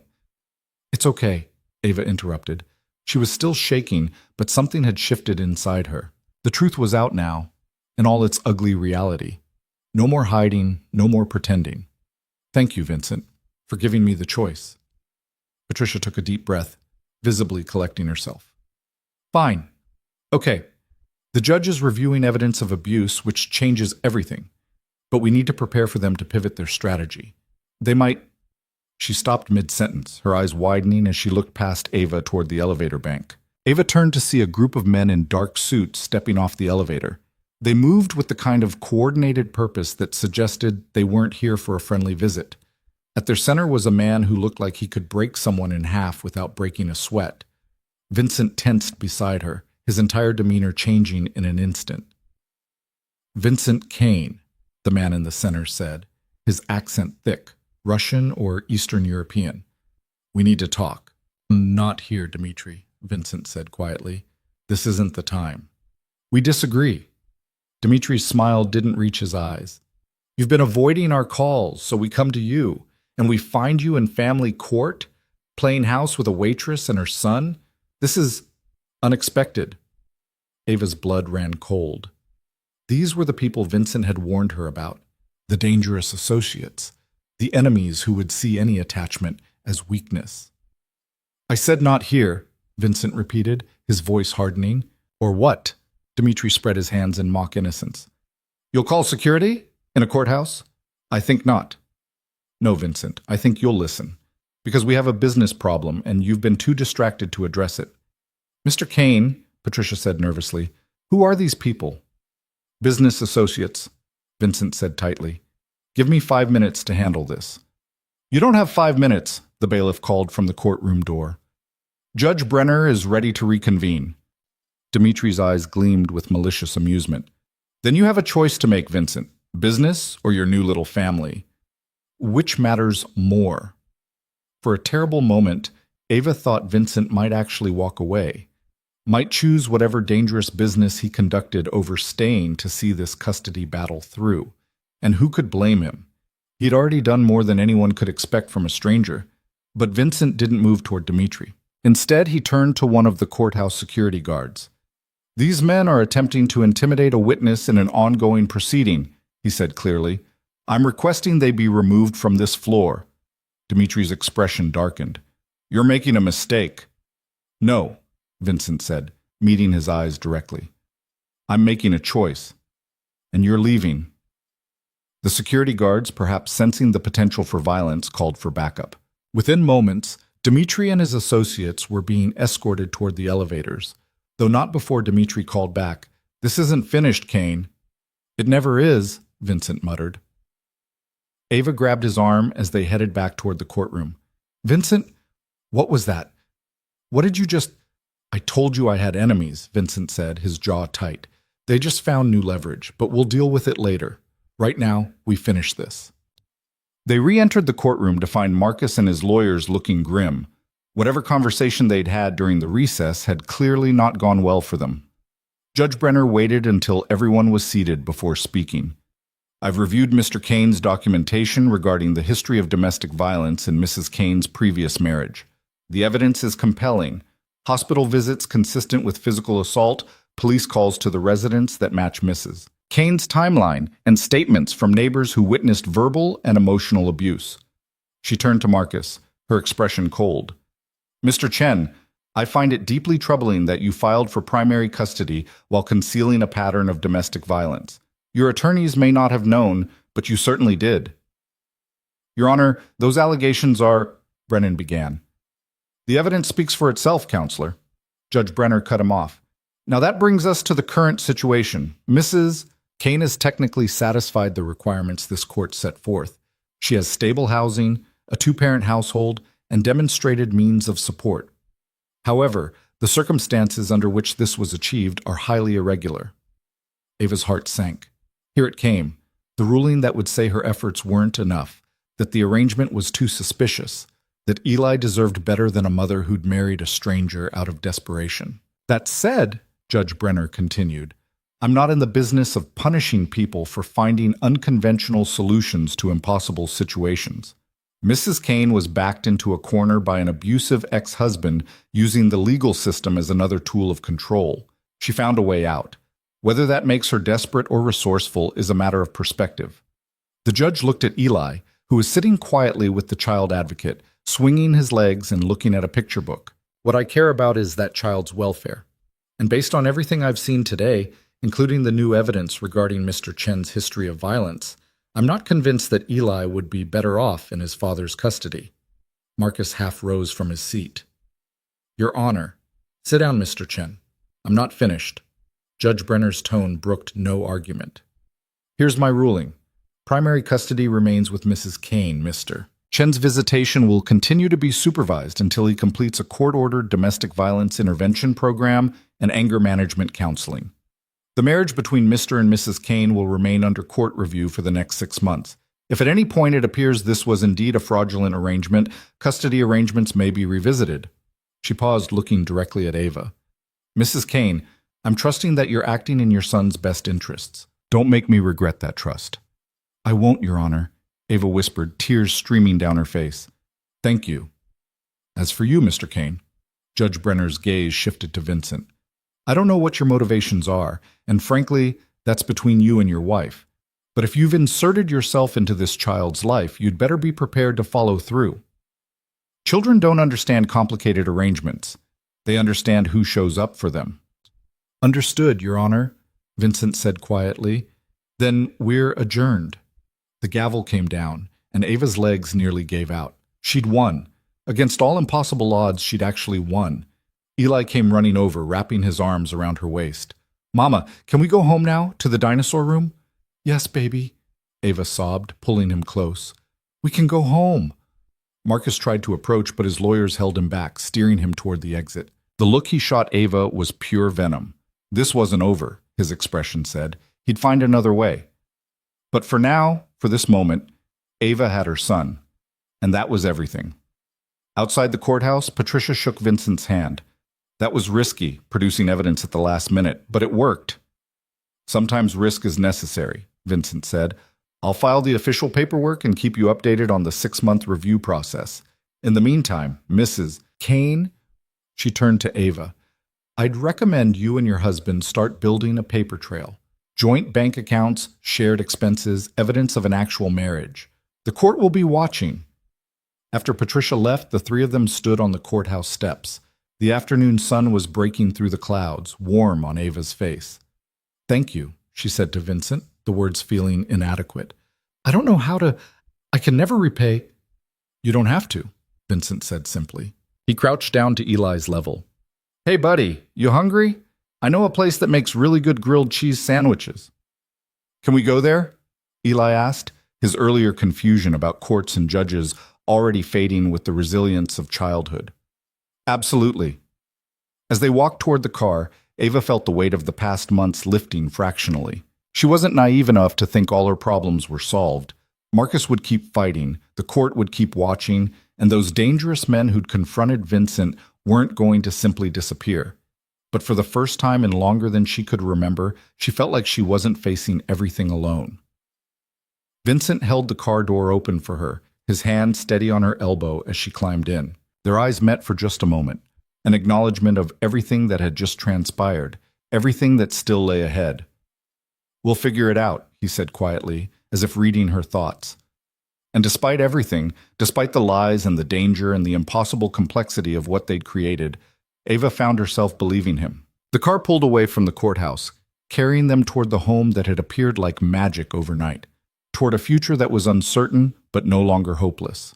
In the back seat, Eli chattered about dinosaurs and grilled cheese, blissfully unaware of how close he'd come to losing everything. Ava reached over and took Vincent's hand. He squeezed back, a silent promise that whatever came next, they'd face it together. For better or worse, they were in this now, all the way. The grilled cheese sandwiches turned out to be from a small cafe 3 blocks from the house, the kind of neighborhood place where the owner knew regulars by name. Eli had devoured his along with chocolate milk, chattering between bites about the toy dinosaurs Vincent had promised to show him when they got home. Ava had barely touched her food, her stomach still twisted in knots despite the victory at the courthouse. Vincent had watched her push lettuce around her plate for 10 minutes before finally speaking. You need to eat something. I know, I just can't stop thinking about what happens next. What happens next is we go home, Eli plays with his dinosaurs, and you take a breath for the first time in months. Ava had wanted to believe it could be that simple, but the memory of Dimitri's cold eyes and veiled threats hung over her like a storm cloud that hadn't yet decided whether to break. Now, back at the house, she stood at the kitchen window watching Eli explore the backyard. Vincent had installed a swing set at some point in the last 24 hours, and Eli was testing it cautiously, as if afraid it might disappear if he enjoyed it too much. He's going to need time to trust that this is permanent, Vincent said, appearing beside her with 2 cups of coffee. He handed her one without asking if she wanted it. So am I, Ava admitted, wrapping her hands around the warm mug. Vincent, those men at the courthouse, you said you'd deal with it later. It's later. Vincent's jaw tightened. They're associates of the Volkov brothers. I've been trying to extract myself from certain business arrangements, and they're not happy about it. What kind of business arrangements? The kind where goods move through shipping routes without proper documentation. The kind where money changes hands and questions aren't asked. He met her eyes directly. I told you I operated in gray areas. This is what that looks like. Ava's stomach churned. And now they know about me and Eli. They know you care about something other than business. Which makes you leverage, Vincent confirmed grimly. I'm sorry. I should have anticipated they might try something like this, but I didn't think they'd be bold enough to approach me in a courthouse. What do they want? A bigger cut of profits from the shipping operation. And for me to stop asking questions about where certain cargo is going. Vincent set his coffee down, his hands gripping the counter edge. I've been trying to clean up my operations, shift everything to legitimate business. But these partnerships don't dissolve easily. People who operate in the shadows don't just let you walk away into the light. So what are you going to do? Protect you and Eli, whatever it takes. The certainty in his voice should have been reassuring, but it only made Ava more anxious. Vincent, I can't. I won't let my son become collateral damage in some criminal power struggle. If being here puts him in danger, being with Marcus put him in danger, Vincent interrupted. Different kind of danger, but danger nonetheless. At least here, I can control the variables.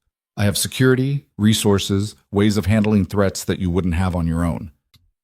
I don't want my son growing up around violence. Neither do I. Vincent turned to face her fully. Ava, I meant what I said in court. I'm getting out of the illegal side of my business. It's not going to happen overnight, but I'm working on it. The Volkovs are a problem, but they're a problem I can solve. How? By giving them what they want, or making them think I am while I build a case against them that will get them arrested or deported before they can retaliate. Ava stared at him. You're going to turn them into the police? To the FBI, actually. I've been cooperating with a federal investigation for the past 6 months. That's why I've been pulling back from certain operations.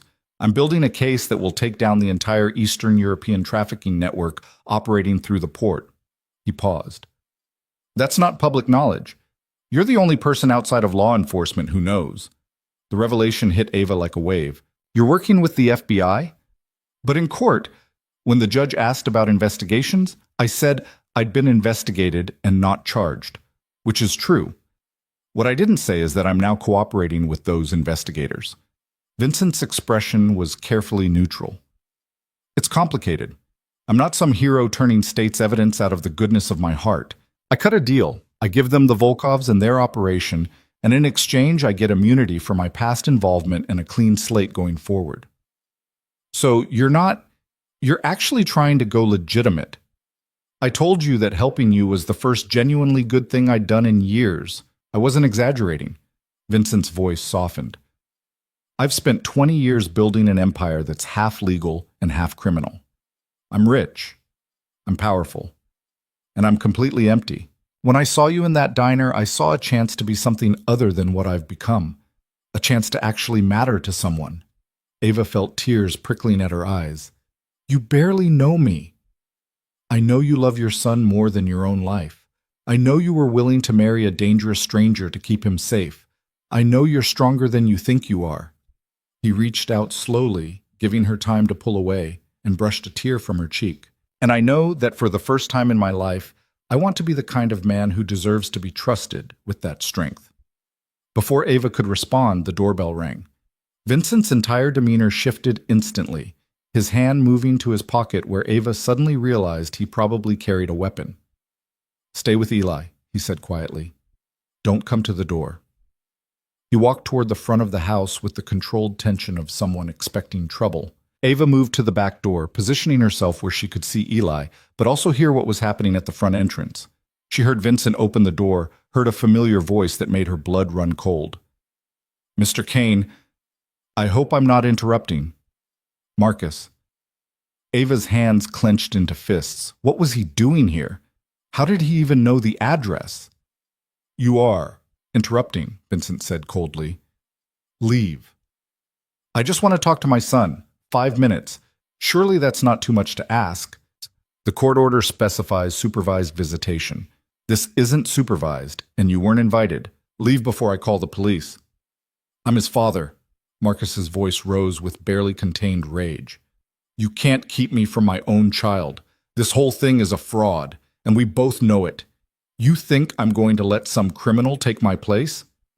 I think you're going to follow the court order, or you're going to find yourself in contempt. Vincent's voice dropped to something dangerous. And if you ever show up at my house uninvited again, you're going to discover that I have very little patience for men who abuse women and children. Is that a threat? It's a promise. Now get off my property. There was a tense moment of silence, then the sound of footsteps retreating and a car door slamming. An engine revved aggressively before fading into the distance.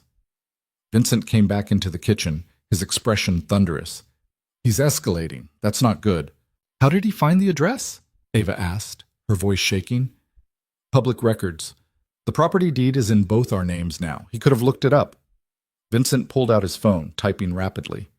I'm having a security system installed tomorrow. Cameras, motion sensors, the works, and I'm getting a restraining order filed by end of business today. Vincent, this is getting out of control. Maybe I should what? Go back to living in fear? Give up because the fight is getting harder? Vincent crossed to her, his hands gentle on her shoulders. Ava, I told you I'd protect you. That means dealing with Marcus and the Volkovs and anyone else who threatens what we're building here. You don't have to fight alone anymore. But this isn't your fight, Ava protested weakly. The moment I walked over to your table in that diner, it became my fight. Vincent's eyes were intense, unwavering. I made a choice, Ava. I'm not backing down from it. Outside, Eli had discovered the sandbox and was building an elaborate dinosaur landscape, completely unaware of the adult tension swirling around him. Watching him play with such innocent joy, Ava felt something shift inside her. Her son deserved this, the safety, the yard, the childhood that wasn't constantly overshadowed by fear. "Okay," she said quietly. "Okay. We fight." Vincent's expression softened into something that might have been relief. "Together." The word hung between them, weighted with implications that went far beyond their legal arrangement.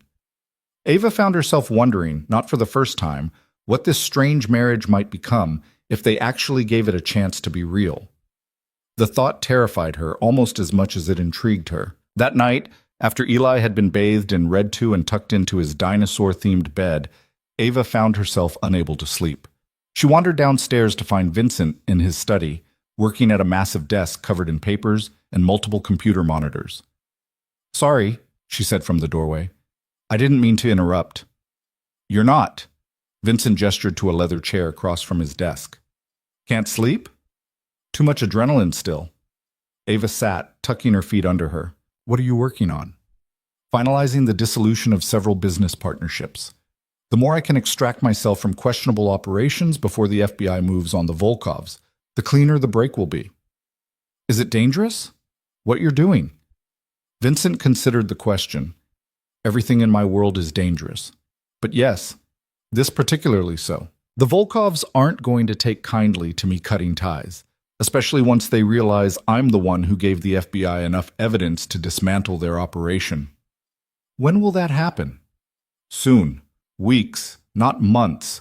He leaned back in his chair, studying her. "I won't lie to you, Ava. Things are going to get complicated before they get better. But I have contingencies in place. Security, safe houses, legal protection. You and Eli will be shielded from as much of it as possible." "You keep saying things like that you'll protect us, that you have plans. But Vincent, why? Why take on all this risk for people you barely know?" It was the question she'd been afraid to ask directly, the one that kept her awake wondering if there was some hidden agenda she was too naive to see. Vincent was quiet for a long moment, his fingers drumming against the arm of his chair. When he finally spoke, his voice was quieter than she'd ever heard it. "When I was 12, my mother left my father. He was abusive, not physically, but emotionally, financially. He controlled everything, and she had nothing, no money, no education, no way out." He paused, his jaw tight. "She tried anyway. Took me and my sister and ran. We lived in shelters for a while, then a series of terrible apartments. She worked 3 jobs trying to keep us fed." Ava's breath caught. She hadn't expected him to share something so personal. "When I was 15, she got sick. Cancer. She couldn't afford treatment, couldn't take time off work. By the time she finally saw a doctor, it was too late." Vincent's eyes were distant, lost in memory. "She died 6 months later. My sister and I ended up in foster care. She got adopted by a decent family. I aged out of the system at 18. "Vincent, I'm so sorry." "The point is," he continued, "I spent my entire childhood watching my mother fight impossible battles alone, watching her sacrifice everything and still lose. And I swore that if I ever had the power to help someone in that situation, I would, no matter what it cost me." "So that's what this is? Keeping a promise to your mother?" "Maybe. Or maybe it's trying to rewrite an ending I couldn't change the first time." Vincent met her eyes directly. "When I saw you in that diner crying over court papers with 12 hours to save your son, I saw my mother, and I couldn't walk away." Ava felt tears sliding down her cheeks. "She'd be proud of you for helping us." "Don't know about that. She'd probably be horrified by half the things I've done to get the money and power to be able to help." Vincent's smile was bitter. "But maybe this, helping you, getting out of the criminal side of my business, trying to do something good, maybe this is how I finally make peace with her memory." Without thinking about it, Ava stood and crossed to his side of the desk. Vincent looked up at her, surprised, as she reached for his hand. "Thank you," she said simply, "for seeing me, for helping us, for being honest about why." Vincent's hand closed around hers, warm and solid. "You don't have to thank me." "Yes, I do. You gave me back my son and my hope." That deserves acknowledgement. They stood like that for a moment, hands clasped, the space between them charged with something neither was quite ready to name. Then Ava stepped back, suddenly aware of how close they were, how easy it would be to lean into the comfort he was offering. "I should let you get back to work," she said, her voice slightly unsteady. "Ava?" Vincent's voice stopped her at the door. "What I said earlier, about wanting to be the kind of man who deserves to be trusted, I meant it. Whatever happens with the Volkovs or Marcus or the court review, I'm not going anywhere. You and Eli are safe here. That's not conditional." Ava nodded, not trusting her voice. Then she fled upstairs before she could do something foolish like cry or, worse, kiss him. The next 3 weeks fell into an unexpected rhythm. Vincent had the security system installed as promised, along with a restraining order that kept Marcus at a legally mandated distance. Eli started at a new school in the Riverside Park District, and Ava marveled at how quickly he adapted, making friends and bringing home artwork that Vincent displayed on the refrigerator like proud parents had done since the invention of refrigerator magnets. Ava had quit both her waitressing jobs, though it had taken Vincent 3 days of gentle persuasion to convince her. He'd pointed out that the court wanted to see household stability, that Eli needed her available for school pickup and homework help, that they needed to build the appearance of a real marriage, and that was hard to do when she worked 70 hours a week. "I can't just live off your money," she'd protested. "Why not? We're married. What's mine is yours." "But it's not real. We have separate bank accounts, separate lives. Then let's change that." Vincent had pulled up his banking app and, before Ava could stop him, added her name to his primary account. "There. Now we have a joint account. The court wants to see financial entanglement? Consider it done." Ava had stared at the balance, 6 figures casually displayed on a phone screen, and felt dizzy. "Vincent, I can't." "You can, and you will. Use it for whatever you and Eli need. Clothes, activities, savings, whatever. Stop fighting me on this." So she'd stopped fighting, though it felt strange to walk into stores without checking price tags, to say yes when Eli asked for the slightly more expensive sneakers with the lights and the soles, to buy herself new clothes that weren't from thrift stores or clearance racks. She'd also started cooking dinner for the 3 of them most nights. It had begun as a way to feel less useless. Vincent was handling security and legal issues and financial stability, and Ava needed to contribute something. But the nightly dinners had evolved into something more than obligation. They'd become a ritual, a space where the 3 of them could pretend to be a normal family. Vincent would ask Eli about school, listening with genuine interest as the boy described playground politics and art class projects. Eli would ask Vincent about his work, and Vincent would explain complicated business concepts in 6-year-old terms, somehow making real estate development sound like an adventure story. And Ava would watch them both, her heart doing complicated things she wasn't ready to examine too closely. But beneath the domestic tranquility, tension simmered. Vincent spent increasing amounts of time in his study, doors closed, voice low on phone calls that ended abruptly when she walked by. The FBI agent he was working with, a woman named Sarah Chen, who shared no relation to either Marcus or Ava's neighbor, had started visiting the house after Eli was asleep, reviewing documents and strategy in hushed conferences that Ava was politely excluded from. "It's for your protection," Vincent had explained when she'd asked why she couldn't be part of those meetings. "The less you know about the specifics of the investigation, the safer you are if things go sideways." Things going sideways meaning what, exactly?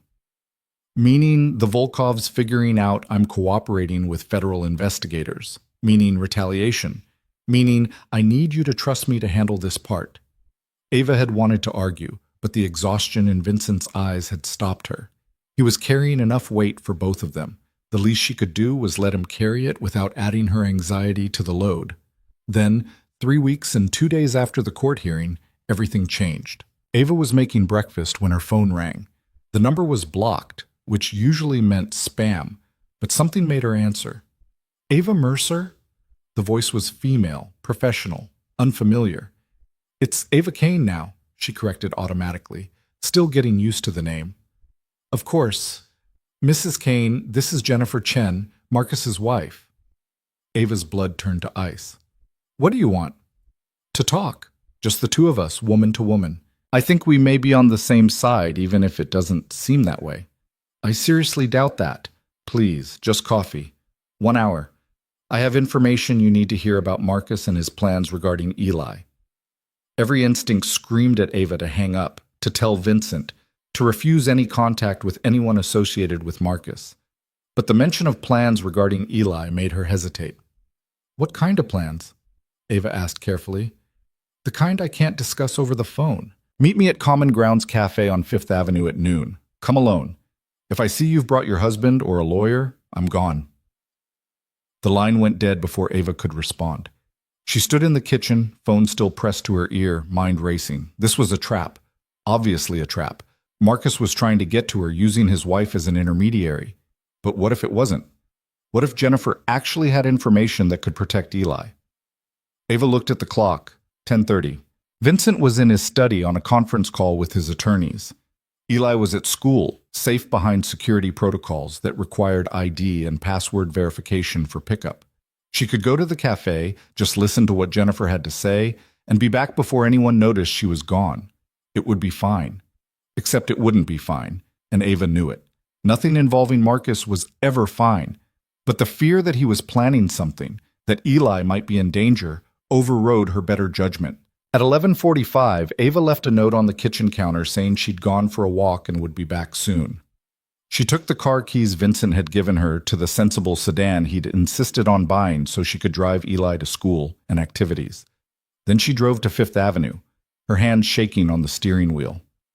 Common Grounds was an upscale coffee shop with exposed brick and industrial lighting. Ava spotted Jennifer immediately, a blonde woman in her early 30s, attractive in a carefully maintained way, sitting at a corner table nursing a latte.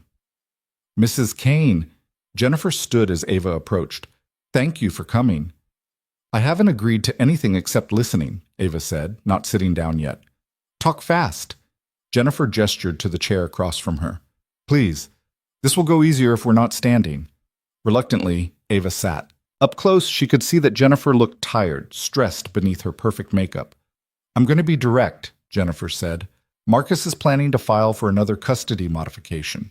He's going to claim that your marriage to Vincent Kane puts Eli in danger because of Kane's criminal associations. Vincent doesn't have criminal associations. He's working with the FBI to take down the Volkov trafficking network. Jennifer's smile was grim. I know. Marcus knows too. He hired a private investigator who's been watching your house, following your husband, documenting everything. Ava's stomach dropped. How long has he been doing this? Since the court hearing. He's obsessed with proving your marriage is a fraud and that Kane is a dangerous criminal.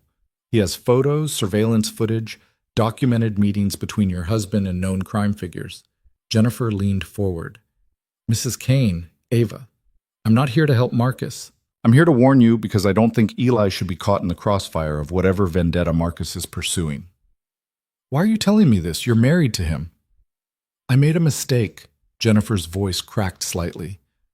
I thought Marcus was a good man who'd been wronged by his ex-wife. He told me you were unstable, vindictive. I believed him. But after we got married, I started seeing what you must have seen. The anger, the need to control everything, the way he talks about you and Eli like your possessions that were stolen from him. Ava felt a rush of vindication mixed with pity. Has he hurt you? Not yet, but I see it coming, and I'm planning my exit. But that's not why I'm here. Jennifer pulled an envelope from her purse. This is everything the private investigator compiled on Vincent Kane. Marcus is planning to submit it to the court next week as part of an emergency custody petition. I made copies because I thought you deserved to know what's coming. Ava took the envelope with trembling hands. Why are you really helping me? Because I watched Marcus obsess over getting Eli back, and I finally realized it has nothing to do with loving his son. It's about winning. It's about punishing you for leaving him. And I can't. Jennifer's voice broke. I can't be part of using a child as a weapon. I just can't. Before Ava could respond, Jennifer stood abruptly, her eyes widening as she looked past Ava toward the cafe entrance. You need to leave. Now. I thought we weren't being followed, but... Ava turned to see Marcus pushing through the cafe door, his face twisted with rage. Behind him were two men in dark suits, not his lawyers, something else, something worse.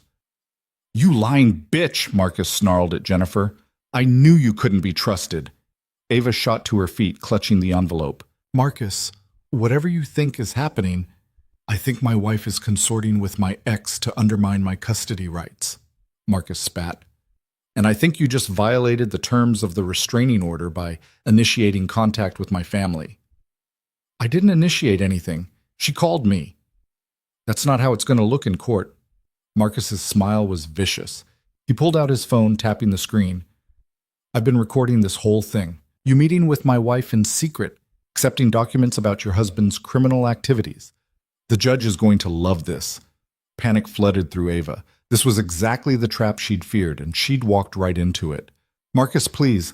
I came here because I was worried about Eli, that's all. You came here because you're desperate and stupid, just like you always were. Marcus stepped closer, his voice dropping to something coldly intimate. Did you really think you could replace me with some criminal and everything would be fine? Did you think I'd just let you go? Mr. Chen. One of the men in dark suits stepped forward, his accent thick. Perhaps this conversation should continue somewhere more private. Ava's blood ran cold as she recognized the voice. Not Marcus's men, the Volkov's men. Marcus waved him off impatiently. I'm handling this. Are you? The man's smile didn't reach his eyes. Because from where we stand, you're making a scene in a public cafe, not very discreet. I don't need discretion advice from hired muscle. You hired us to follow your wife and document her meeting with your ex. We did that. But we also recognize that woman. He nodded at Ava. She's Vincent Kane's new wife, which makes her very interesting to our employers. Understanding crashed over Ava like a wave. Marcus hadn't just hired a private investigator. He'd somehow, in his obsessive need to destroy her, made a deal with the very people Vincent was trying to take down. Marcus, what did you do? Ava whispered. I did what I had to do to protect my son from a criminal, Marcus said self-righteously. These gentlemen were very interested to learn about Kane's new family. Apparently he's been keeping you a secret from his business associates. The Volkov associate smiled at Ava, and she felt ice spread through her veins. Mrs. Kane, you're going to come with us, quietly, or we make this difficult for everyone in this cafe. Don't touch her, Jennifer said suddenly, stepping between Ava and the men. Marcus, for Christ's sake, what have you done? These aren't investigators. These are... Shut up, Jennifer. But Jennifer was past caring what Marcus thought. She grabbed Ava's arm. Run. I'll call the police. Everything happened very fast after that. One of the men lunged for Ava. Jennifer screamed. The cafe erupted into chaos as customers scrambled away from what was clearly becoming a violent confrontation. Ava ran, clutching the envelope, her heart hammering. She made it to the parking lot before hands grabbed her from behind, strong and unyielding. Let her go! Vincent's voice cut through the panic like a blade. Ava twisted to see him standing 10 feet away, flanked by Thomas the driver and two other men she didn't recognize. His expression was absolutely cold. The friendly version of himself he showed at dinner completely absent. The Volkov associate holding Ava didn't release her. Kane, we've been looking forward to a conversation with you. Then you should have called my office. Grabbing my wife in a parking lot is poor form, even for you, Alexei. Your wife? Alexei laughed. Yes, we were surprised to learn you'd gotten married. So out of character. Tell me, does she know what you really are? She knows enough. Now let her go before this gets ugly. I think it's already ugly. I think you've been lying to our employers about your commitment to business. I think this marriage is proof you're going soft. And I think we're going to use her to remind you where your loyalties lie. Vincent moved so fast Ava barely saw it. One moment, he was standing 10 feet away. The next, he had Alexei's arm twisted at an angle that made the man gasp and release Ava. Run, Vincent said to her, without looking away from Alexei. Get in the car. Thomas will drive you home. Vincent. Now, Ava. She ran. Thomas bundled her into the black sedan and they were pulling out of the parking lot when Ava looked back to see Vincent and his men facing off against the Volkov associates. Marcus was nowhere to be seen. The coward had apparently fled the moment actual violence became imminent. Is he going to be okay? Ava asked Thomas, her voice shaking. Mr. Kane can handle himself, Thomas said calmly, but his hands were tight on the steering wheel. They were 3 blocks from home when Ava's phone rang. Vincent. Are you safe? His voice was tight. Yes. Thomas is driving me home. Vincent, what? I'm handling it. But Ava, you need to listen to me very carefully. What you did today, meeting with Jennifer Chen without telling me, was incredibly dangerous. I know, I'm sorry. She said Marcus was planning something and I understand why you did it, but from now on, no decisions without talking to me first. The Volkovs know about you and Eli now. That changes everything. He paused, and she heard sirens in the background. The FBI is moving up their timeline. They're executing warrants tonight. I need you to pack a bag for you and Eli. Essentials only. Thomas is going to take you somewhere safe until this is over. What? No, Vincent, I'm not leaving you. You don't have a choice. It's not safe for you here anymore. Then it's not safe for you either. I can protect myself. I can't protect you and fight the Volkovs at the same time. Please, Ava, for Eli's sake. The mention of her son cut through her panic. Where are you sending us? A property upstate. Secure location, off any grid the Volkovs might have access to. You'll be there for a few days, maybe a week, just until the FBI makes their arrests and the situation stabilizes. Ava wanted to argue, wanted to refuse to be separated from him when everything was falling apart. But she thought about Eli, about the envelope Jennifer had given her still clutched in her hand, about men grabbing her in parking lots. Okay, she whispered. Okay. But Vincent, you have to promise me you'll be careful. I promise. And Ava, I'm sorry. I should have anticipated Marcus would do something this reckless. I should have protected you better. This isn't your fault. It is, actually. But we'll discuss that later. I have to go. Thomas will explain everything. The line went dead. Ava sat in the back of the sedan, mind reeling, as they pulled into the driveway of the house that had started to feel like home. She had 30 minutes to pack and pick up Eli from school before they disappeared into protective custody. And all she could think about was Vincent, facing down dangerous men alone, gambling everything on an FBI operation that might or might not succeed. This was supposed to be safer than her old life, she thought bitterly. This was supposed to fix everything. Instead, she'd traded one kind of danger for another, and this time she wasn't the only one at risk. The safe house was a cabin 2 hours north of the city, tucked into dense woods where the silence felt oppressive after weeks of urban noise. Eli had fallen asleep in the car, exhausted by the confusion of being pulled from school early and told they were going on an adventure. Ava had carried him inside and settled him into one of the bedrooms, her heart breaking at how easily he trusted that everything would be okay. Now she stood at their window overlooking nothing but trees and darkness, her phone clutched in her hand, willing it to ring.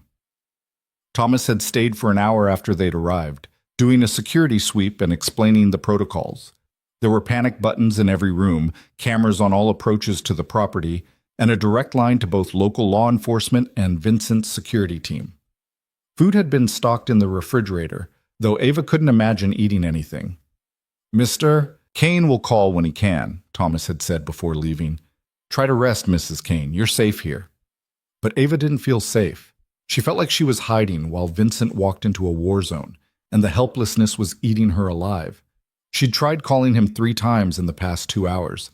Each call had gone straight to voicemail. She'd texted. No response. The silence was worse than any news could have been. At midnight, unable to stand the waiting anymore, Ava opened the envelope Jennifer had given her. Inside were surveillance photos, detailed reports, and timeline documents that painted a damning picture of Vincent's activities over the past 6 months. Meeting with known criminals, entering warehouses at odd hours, exchanging briefcases with men whose mugshots appeared in federal databases. To anyone who didn't know the context, it looked exactly like what Marcus wanted it to look like, proof that Vincent Kane was deeply embedded in organized crime. But Ava did know the context. These weren't criminal meetings. They were Vincent gathering evidence, building the case that would bring down the Volkov operation.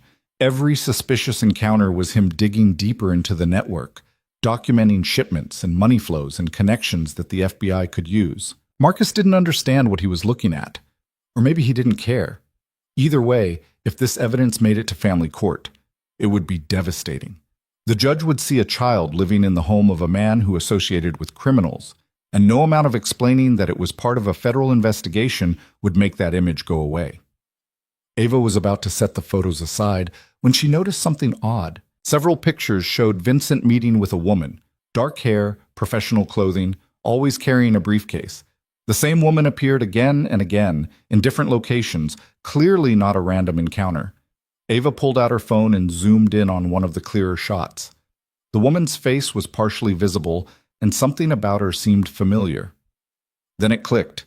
She'd seen this woman before, leaving the house late at night 3 weeks ago after one of those closed-door meetings. This was Agent Sarah Chen, the FBI handler, which meant Marcus's private investigator had been photographing Vincent meeting with federal law enforcement and had documented it as evidence of criminal activity. The irony would have been funny if it wasn't so dangerous. A sound from outside made Ava freeze. She killed the lights and moved to the window, her heart hammering. Headlights were cutting through the darkness, coming up the long driveway. Her first instinct was panic. The Volkovs had found them. But then she recognized the car, Vincent's black SUV. Ava ran to the door, yanking it open as Vincent climbed out of the vehicle. He looked exhausted, his shirt untucked, a bruise darkening his jaw, but he was alive and whole, and here.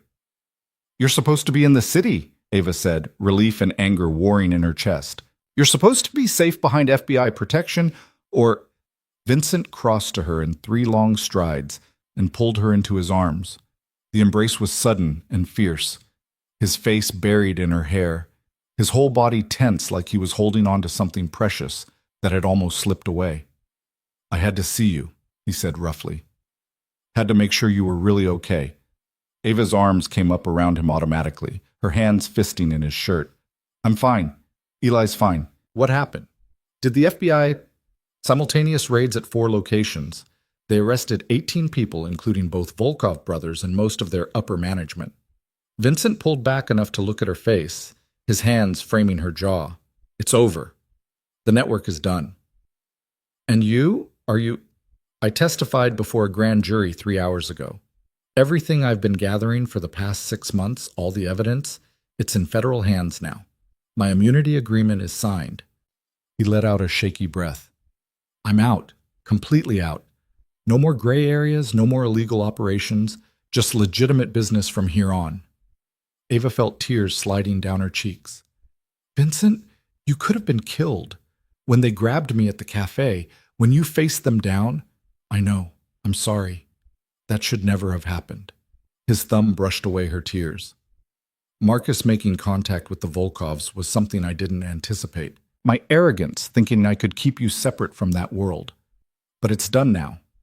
The people who could hurt you are either in federal custody or running for their lives." "What about Marcus?" Vincent's expression darkened. "The FBI picked him up for questioning about his association with the Volkovs. Turns out hiring known criminals to harass your ex-wife is frowned upon. His lawyers are scrambling, but he's facing potential charges for obstruction of justice and conspiracy." "Will he go to prison?" "Probably not, but his credibility is destroyed. Any custody petition he files now will be dead on arrival." Vincent's hands were still on her face, his eyes searching hers. "You're free, Ava. You and Eli are free. Marcus can't hurt you anymore." The word should have brought relief, but instead Ava felt something shift beneath her feet. Free meant the danger was over. Free meant the desperate circumstances that had driven her into Vincent's arms no longer existed. Free meant the arrangement that had brought them together had served its purpose. "So what happens now?" she asked quietly. Vincent seemed to understand the real question behind her words. His hands dropped away from her face, and he took a step back, suddenly uncertain in a way she'd never seen him before. "That depends on what you want," he said carefully. "The court will complete its 6-month review, but with Marcus under federal investigation and no ongoing threat to Eli's safety, there's no reason you'd lose custody. You could file for divorce, and I'd make sure you and Eli were financially secure. Set you up with your own place, trust fund for Eli's education, whatever you need." "You'd just let us go? After everything?" "I promised you this was your choice, that if you wanted out, we'd handle it cleanly." Vincent's voice was steady, but Ava could see the tension in his shoulders, the way his hands clenched at his sides.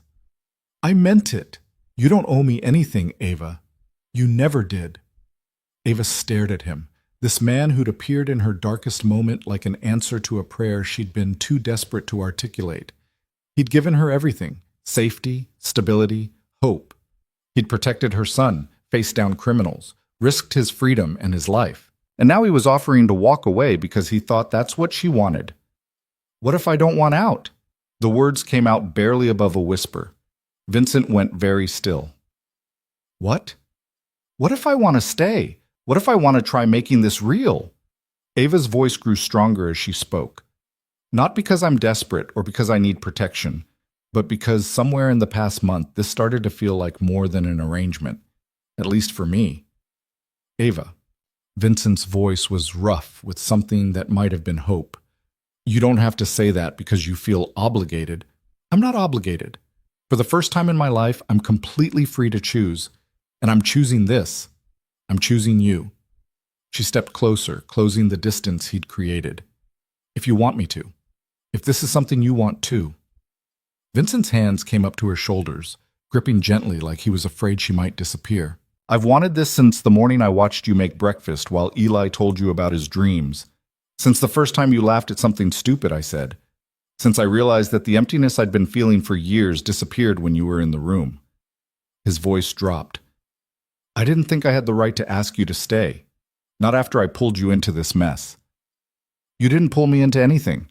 You saved me from drowning, and then you stayed, even when it got dangerous. Ava's hands found his chest, feeling his heart racing beneath her palms. I don't know what a real marriage looks like. Mine with Marcus was a nightmare, and my parents weren't exactly a model of healthy relationships. But I'd like to try figuring it out. With you, if you're willing. Instead of answering with words, Vincent kissed her.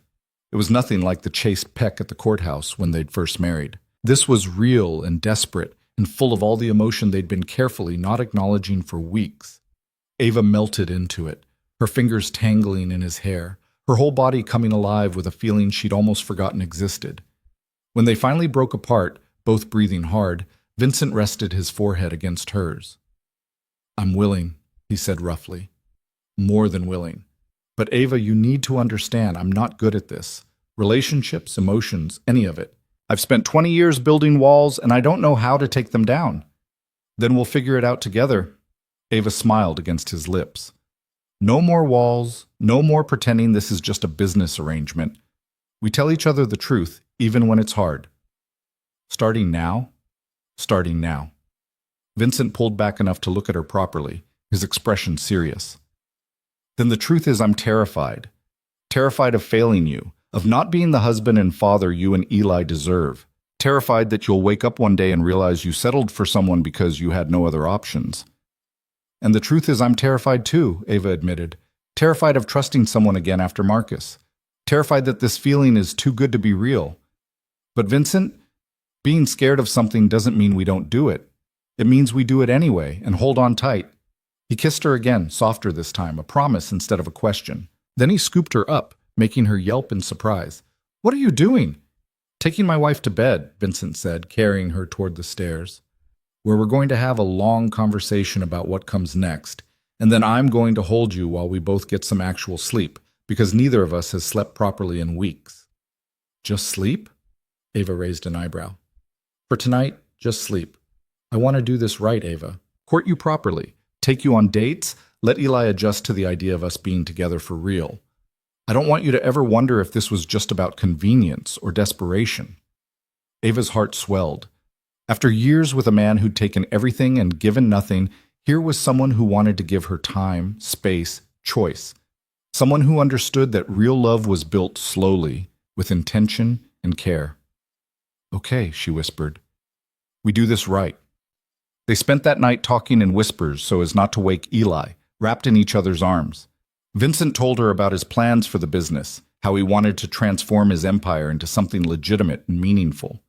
Ava told him about dreams she'd buried for years, going back to school, maybe studying social work so she could help other women escape abusive situations. I'll support whatever you want to do, Vincent said, his fingers tracing patterns on her shoulder. School, career, anything. You don't have to ask permission or justify it. Your dreams matter. Ava had cried a little at that, overwhelmed by the simple, radical notion that she was allowed to want things for herself. Somewhere around 3 a.m, they finally fell asleep tangled together, and for the first time in longer than Ava could remember, She didn't have nightmares. When she woke, sunlight was streaming through the windows and she could hear Eli's voice downstairs, chattering excitedly about something. Vincent's side of the bed was empty, but she could smell coffee and what might have been pancakes. Ava pulled on a robe and padded downstairs to find Vincent and Eli in the kitchen, both covered in flour. Eli was standing on a chair, carefully pouring batter onto a griddle, while Vincent supervised with the patience of a man who'd clearly never made pancakes with a 6-year-old before. "Mama!" Eli spotted her and beamed. "Vincent's teaching me to make pancakes, but I spilled some on the floor, and on Vincent, and on me." "I can see that," Ava laughed, taking in the disaster zone that had once been a clean kitchen. Vincent looked up, his hair sticking up in odd directions, flour on his cheek, and smiled at her with such open affection that Ava's breath caught. This was what she'd been afraid to hope for, not just safety or stability, but genuine happiness. A family that chose each other. "Morning," Vincent said softly. "Coffee's fresh, and breakfast will be ready in approximately—" He checked the smoking griddle and grimaced. "Never, apparently. I think we've created charcoal." Eli giggled, completely unbothered by the burnt pancakes. "It's okay. We can try again." "That's the spirit," Vincent said, scraping the blackened mess into the trash. "Third time's the charm, right?" Ava poured herself coffee and settled at the kitchen table, watching her son and her husband work together, bickering good-naturedly about proper pancake flipping technique. The domesticity of it all should have felt surreal after everything they'd been through, but instead, it felt right, like puzzle pieces finally clicking into place. Her phone buzzed with a text from Patricia Morrison. "Good news? Marcus's emergency custody petition has been withdrawn. His lawyers are advising him to focus on his own legal troubles. Court review will proceed as scheduled, but barring any unforeseen complications, I expect it to conclude favorably in 3 months. How's the safe house?" Ava typed back, "We're good, better than good. Thank you for everything." The response came immediately. "My pleasure. Give my best to your husband. He's one of the good ones." Ava looked up at Vincent, who was now wearing more pancake batter than the griddle held, patiently helping Eli create something that might generously be called breakfast if you squinted hard enough. One of the good ones. Yes, she thought. He really was. They spent 2 more days at the cabin, a strange little bubble away from the world where they could figure out how to be a family without the pressure of courts and criminals and chaos. Vincent taught Eli to fish in the lake behind the property, though neither of them caught anything. Ava read books on the porch, while the 2 boys, because Vincent approached fishing with the same enthusiasm as a 6-year-old, argued about the best bait strategies. In the evenings, after Eli went to bed, Vincent and Ava would sit by the fireplace and talk about everything and nothing. She learned that he loved old movies and terrible puns. He learned that she could sing, though she was shy about it, and that she had a wicked sense of humor hidden under years of survival mode. And they kissed, slow and sweet, building towards something more but never rushing, taking their time, learning each other. On the 3rd day, they packed up and drove back to the city. The house in Riverside Park felt different now. Not a temporary shelter or a beautiful prison, but a home. Their home. The first dinner back was chaotic in the best way. Eli insisted on showing Vincent every single drawing he'd made at school that week, which led to a lengthy discussion about whether pterodactyls were technically dinosaurs. Ava made spaghetti, nothing fancy, just the simple comfort food she'd grown up with, and Vincent declared it the best meal he'd ever eaten, which was objectively false but sweet nonetheless. After Eli was tucked in, they sat together in the study where Vincent had first told Ava about his mother, about his reasons for helping her. He pulled out a thick folder of documents. "I had my lawyers draw these up," he said, handing them to Ava. "Legal papers that establish a trust fund for Eli's education and future needs. It's irrevocable. Even if something happens to me, even if we divorce, he's taken care of." "Vincent, you don't have to—" "I want to. Eli's my son now, in every way that matters. I want him to have opportunities, options. I want him to never feel trapped the way my mother did, the way you did." Ava looked through the documents with tears in her eyes. The amount of money Vincent had set aside was staggering, enough to pay for any university, to start a business, to weather any storm life might throw at Eli. "There's more," Vincent continued, pulling out another set of papers. "I'm restructuring my business holdings.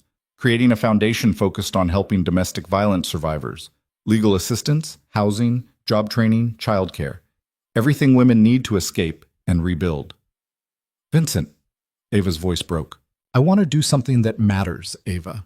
And helping people like you, like my mother, that matters. I was thinking you could help run it, if you want. Use your experience to shape the programs, make sure they actually help, instead of just looking good on paper. You want me to run a foundation? I want you to have purpose and agency and a way to turn your pain into something that helps others. Vincent took her hands in his. But only if you want to. No pressure. You can go back to school, start any career you want, or just focus on being Eli's mom. Whatever makes you happy. Ava thought about taking the worst experience of her life and transforming it into something that could save other women, about being the help she desperately needed and couldn't find, about creating something meaningful alongside this man who kept surprising her with his thoughtfulness. I want to do it, she said firmly. I want to help. Vincent's smile was brilliant, transforming his entire face. Then we'll do it together. He kissed her then, deep and thorough, and Ava felt the last of her reservations crumble. This wasn't a marriage of convenience anymore. This was real, solid, built on mutual respect and growing love. When they finally broke apart, Vincent's expression turned serious. There's one more thing we need to talk about, the court review. Patricia says it should go smoothly, but we need to be prepared for them to ask hard questions about our relationship. We tell them the truth, Ava said simply, that we married quickly under difficult circumstances, but we've chosen to make it real. That we're building a life together, raising Eli together, and we're committed to making this work. You make it sound so simple. Maybe it is simple. We're two broken people who found each other at the right time. We're healing together, building something new together. That's not a convenient fiction. That's just the truth. Vincent pulled her close, his chin resting on top of her head. I love you, he said quietly. I don't know when it happened exactly. Maybe when you threatened to burn down my life if I hurt Eli. Maybe when you chose to trust me in that diner. But I love you, Ava, completely. Ava's heart soared. She'd wondered when they'd get to those words, if they'd feel forced or premature. But hearing them now, wrapped in Vincent's arms, they felt exactly right. I love you too, she whispered. I think I started falling the moment you took the stand and told the truth, risking everything for people you barely knew. I love you, Vincent Kane, and I choose you every day. The next 3 months passed in a blur of domesticity and purpose. Ava enrolled in online classes to start working toward a degree in social work. Vincent worked with architects and program directors to establish the foundation, which they named Haven House in honor of Vincent's mother. Eli thrived in school, made friends, and slowly started calling Vincent Dad without anyone prompting him to do so. The court review came and went with minimal drama. The evaluator visited the house, interviewed all 3 of them separately, and filed a report that praised the stable, loving environment Eli was growing up in. Marcus, facing his own legal battles, didn't contest anything. When the final hearing arrived, Judge Brenner reviewed all the evidence with her characteristic thoroughness. Then she looked at Ava and Vincent, who sat together with their hands clasped, presenting a united front. Mrs. Kane, the judge said, when you first came before this court, you were desperate and alone. The arrangement you made with Mr. Kane was unconventional, to say the least. I had serious doubts about whether it was in Eli's best interests. Ava's hand tightened on Vincent's. However, Judge Brenner continued, the evidence before me now paints a very different picture. Eli is thriving academically and socially. He has a stable home, engaged parents, and a clear sense of security. And you, Mrs. Kane, have transformed from a woman barely surviving to someone building a meaningful life and career. The judge's expression softened fractionally. Sometimes unconventional arrangements work out better than traditional ones. This appears to be one of those times. The court review is complete. Primary custody remains with Mrs. Kane, with no further modifications needed. This case is closed. The gavel came down with finality. Ava let out a breath she felt like she'd been holding for months. It was over. Really, truly over. Outside the courthouse, Patricia shook both their hands. Congratulations. You beat the system and came out stronger. Don't let many people manage that. We had good help, Vincent said, shaking her hand warmly. Thank you for everything.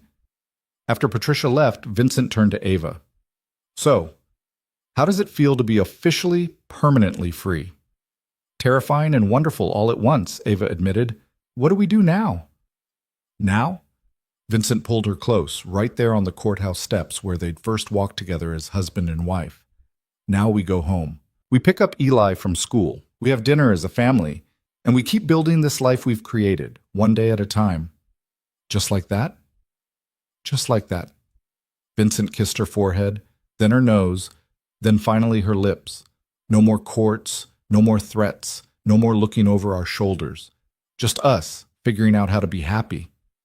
Ava smiled against his mouth. I think I can handle that.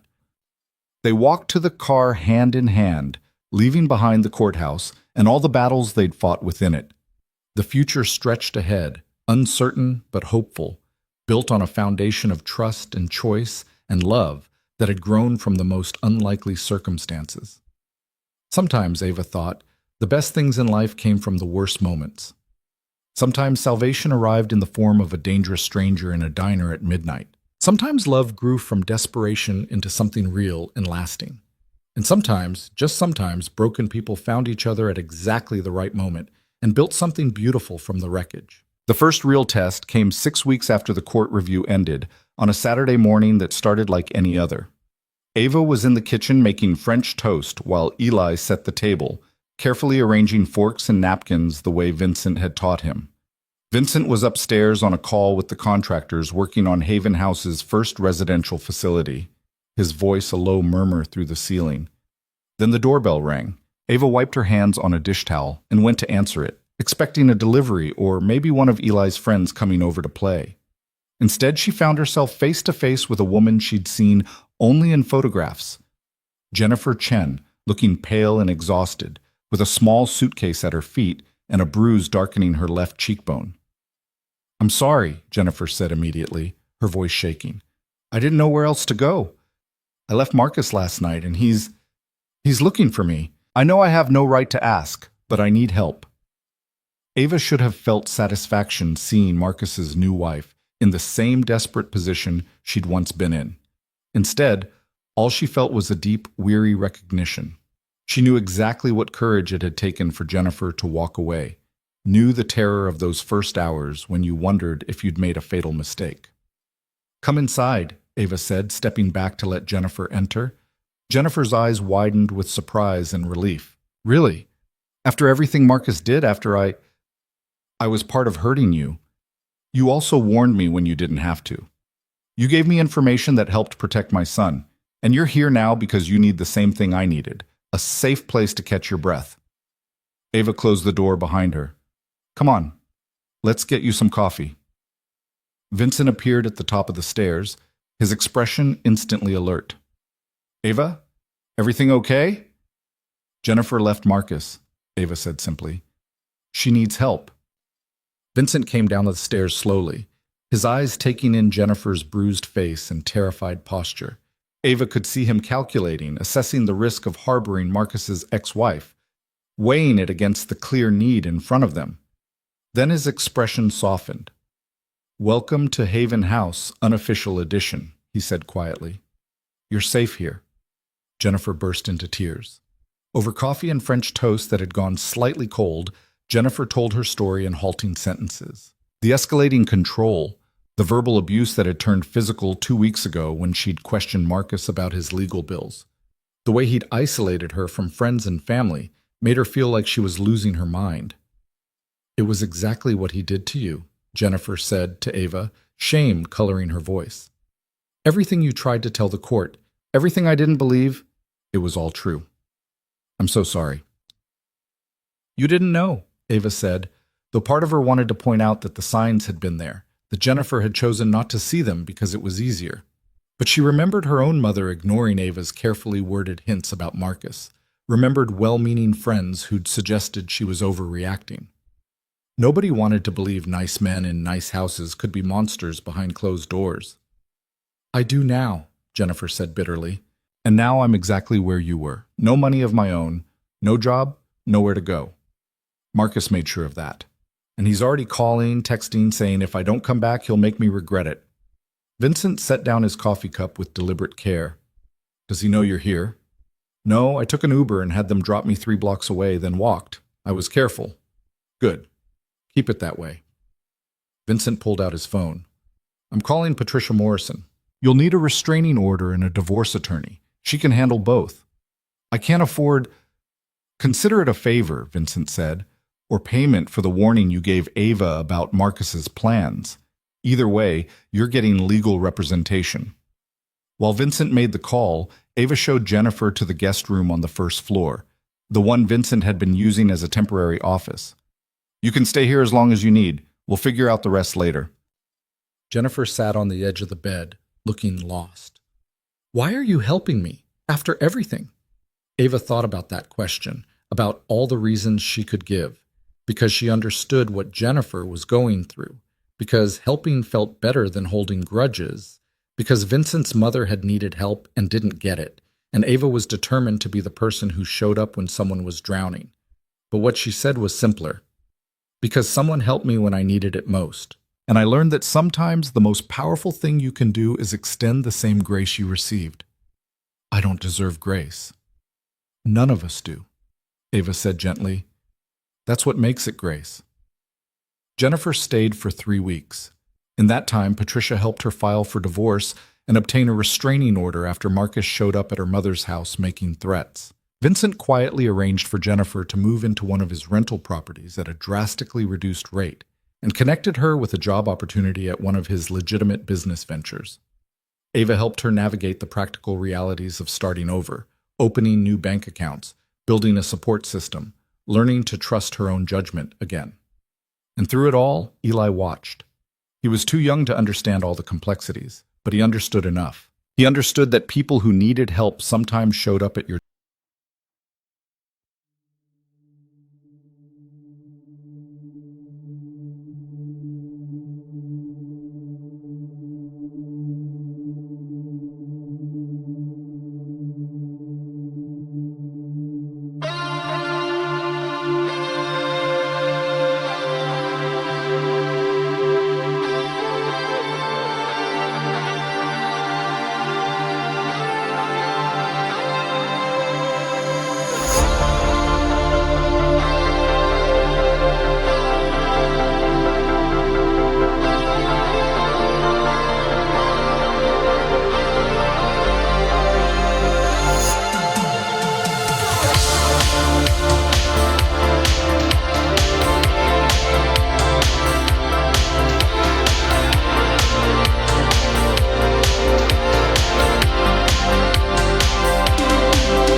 out of hope. She looked at Vincent, who gave her an encouraging nod.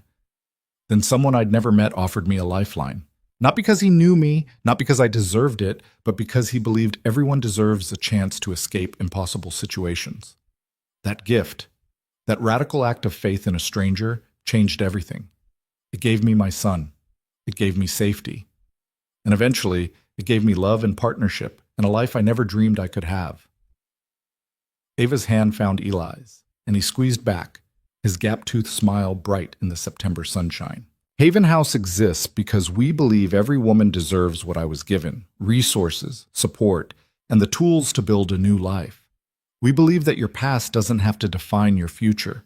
We believe that sometimes the bravest thing you can do is ask for help, and the most powerful thing we can do is answer that call. She paused, emotion thick in her throat. To every woman who walks through these doors, you're not alone anymore. You're not invisible. You're seen, you're valued, and you're going to make it to the other side, because that's what we do here. We help each other survive, and then we help each other thrive. The applause was thunderous. Ava stepped back from the podium, and Vincent was there, his arm sliding around her waist, his kiss pressed to her temple, speaking volumes without words. "Your mother would be so proud," Ava whispered to him. "So would yours," Vincent replied, "even if she doesn't know it yet." That was another bridge Ava had been working on, tentatively reaching out to her mother in Ohio, sending updates about Eli, testing whether reconciliation was possible after years of distance. The responses had been stilted and awkward, but they were responses. It was a start.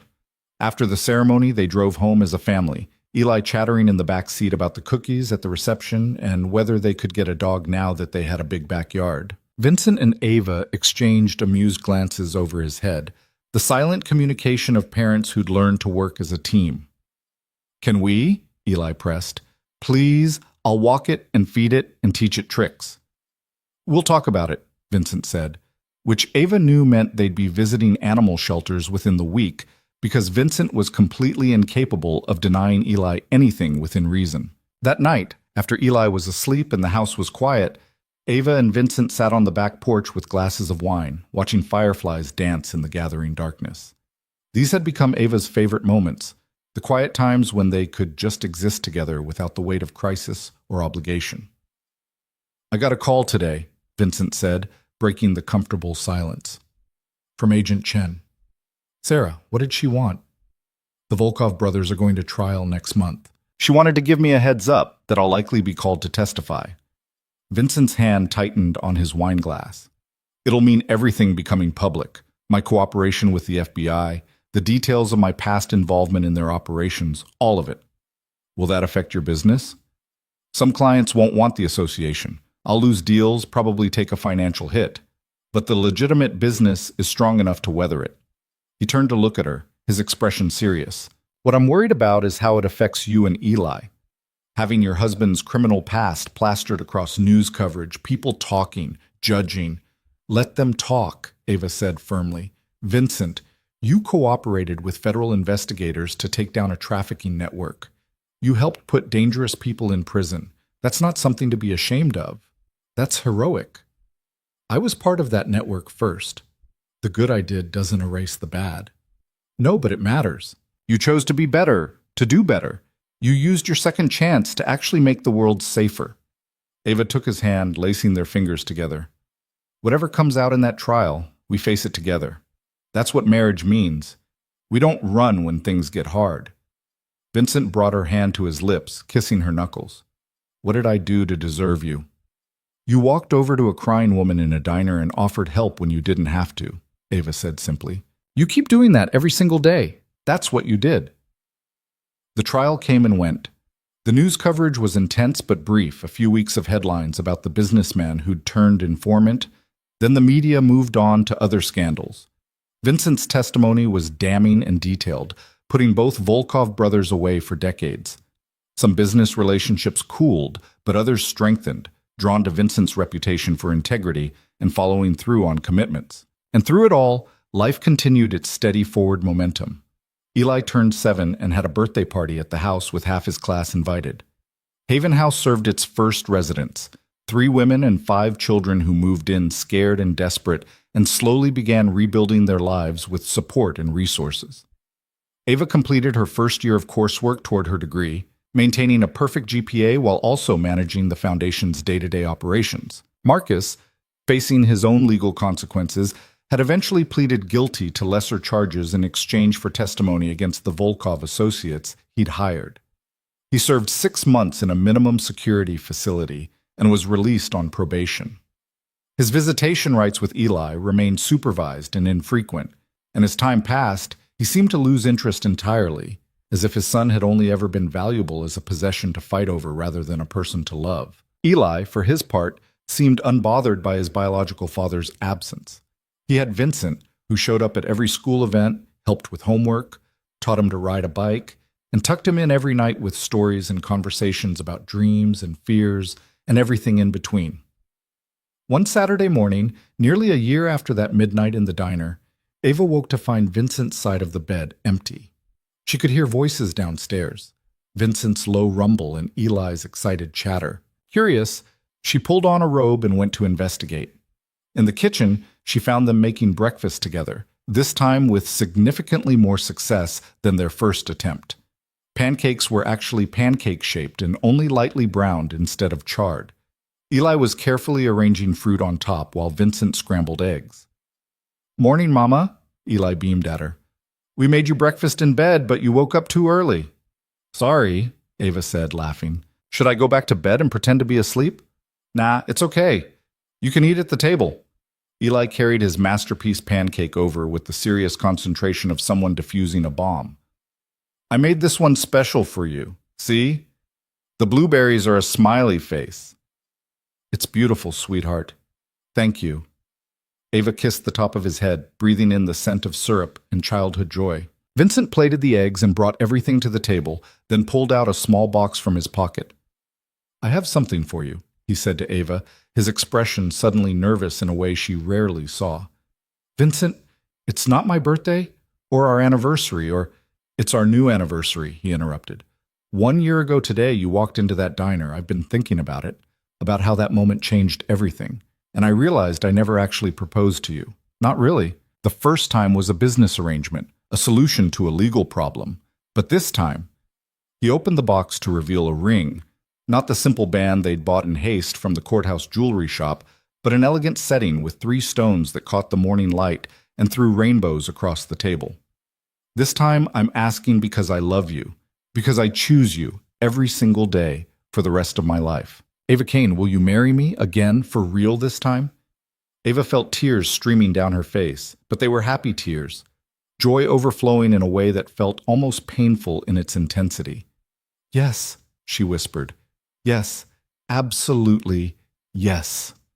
Eli whooped and cheered as Vincent slid the ring onto Ava's finger, replacing the modest band with something that represented everything their marriage had become: multifaceted, brilliant, precious. They kissed across the breakfast table, Eli making exaggerated gagging noises that made them both laugh. And in that moment, Ava felt the last piece of her old life fall away. She wasn't the desperate woman crying in a diner anymore. She wasn't Marcus Chen's victim or even a survivor fighting to stay afloat. She was Ava Kane, co-founder of Haven House, student, mother, wife. She was someone who'd been given a miracle and turned it into a mission. She was loved and safe and whole. The second wedding took place a month later, this time with friends and family in attendance. Patricia Morrison served as Ava's maid of honor, and Eli was the ring bearer, taking his duties so seriously that everyone had to bite back smiles. Vincent's sister came from across the country, meeting Ava for the first time and immediately pulling her into a fierce hug. Even Ava's mother made the trip from Ohio, their relationship still fragile but mending slowly. The ceremony was held in the backyard of the Riverside Park house, under a canopy of late autumn leaves. This time, when they exchanged vows, every word was true and chosen and meant. "I promise to choose you every day," Ava said, her hands clasped in Vincent's, her voice steady despite the tears in her eyes. "To build this life with you, to raise our son together, to face whatever comes with honesty and courage. You saved me when I was drowning. Now I promise to be your safe harbor, your home, your partner in everything. I love you, Vincent Kane, today and always." Vincent's voice was rough with emotion as he responded, "I promise to protect you and Eli, not because you need protecting, but because I'm honored to stand beside you. I promise to listen, to trust, to never take for granted the gift of your love. You taught me that power without purpose is meaningless. You gave my life meaning, and I promise to spend every day proving worthy of the faith you had in a stranger in a diner. I love you, Ava, completely." When they kissed this time, it was to cheers and applause from people who knew their story, who understood that this marriage wasn't conventional or traditional, but was real and hard-won and beautiful. At the reception, Ava danced with Eli, who stood on her feet and let her guide him around the makeshift dance floor. Then Vincent cut in, and Eli was passed off to Patricia, who gamely attempted to teach him proper ballroom hold. "Happy?" Vincent murmured in Ava's ear as they swayed together. "Impossibly happy," Ava confirmed. "Sometimes I still can't believe this is real. That we're real." "We're real," Vincent assured her. Every difficult, beautiful, complicated moment of it. Over Vincent's shoulder, Ava could see Haven House's first resident, a woman named Maria, talking with Jennifer Chen in the corner. Both of them had escaped, rebuilt, and were now helping others do the same. She could see Eli laughing with Vincent's sister, being welcomed into a family that kept expanding to include everyone who needed belonging. She could see her mother watching from the sidelines with an expression that might have been pride. This was what redemption looked like, Ava thought. Not a single moment of transformation, but 1,000 small choices to be better, to do better, to help others while helping yourself heal. "What are you thinking about?" Vincent asked, sensing her distraction. "Everything, nothing. How far we've come." Ava pulled back to look at him properly. "A year ago, I thought my life was over. I thought losing Eli was inevitable, that I'd used up all my chances at happiness. And now look at us." "Look at us," Vincent agreed, spinning her gently. "Building something neither of us knew we needed." "I needed you," Ava said. "I just didn't know it until you walked over to that table. Then I guess we both needed saving." The song ended and another began, but they kept dancing, lost in each other and the life they'd created from the wreckage of their separate pasts. Around them, their community celebrated, the people they'd helped, the family they'd built, the future they'd made possible through choosing courage over fear. Later, when the reception wound down and guests began drifting away, Ava found herself back at that same kitchen window where she'd stood so many times watching Eli play. Vincent came up behind her, his arms circling her waist in a gesture that had become as familiar as breathing. "What happens now?" Ava asked, echoing the question she'd asked a year ago on courthouse steps. Vincent's answer was different this time, full of certainty instead of careful hope. "Now we live. We raise our son, run our foundation, build our marriage into something that lasts. We help people, we mess up sometimes, we figure it out together. We choose each other every single day, and we build a life worth living." "Sounds perfect," Ava said, leaning back into his embrace. "It won't always be perfect. There will be hard days, arguments, challenges we can't anticipate." "I know, but we'll face them together. That's the deal, right? We don't have to be perfect. We just have to show up." "Every day," Vincent confirmed, pressing a kiss to her temple. Through the window, they could see Eli in the backyard playing with the rescue dog they'd adopted 3 months ago, a gentle golden retriever mix that Eli had named Dino because of course he had. The dog bounded around while Eli laughed, his joy uncomplicated and pure. This was everything, Ava thought. This moment, this man, this child, this life they'd built from impossible circumstances. It wasn't the life she'd imagined for herself, wasn't the path she would have chosen if someone had laid out all the options. But it was hers, theirs, real and messy and beautiful and worth every terrifying moment it had taken to get here. "I love you," she said, turning in Vincent's arms to face him properly. "Thank you for walking over to that table. Thank you for seeing me when I felt invisible. Thank you for giving me a chance to build something new." "Thank you for trusting me when you had every reason not to," Vincent replied. "Thank you for teaching me that some things are worth more than power or money. Thank you for making me want to be better." They kissed slow and sweet, the kind of kiss that held promises and history and hope all at once. Outside, Eli called for them to come play, and they broke apart laughing. "Duty calls," Vincent said. "Our son demands an audience," Ava agreed.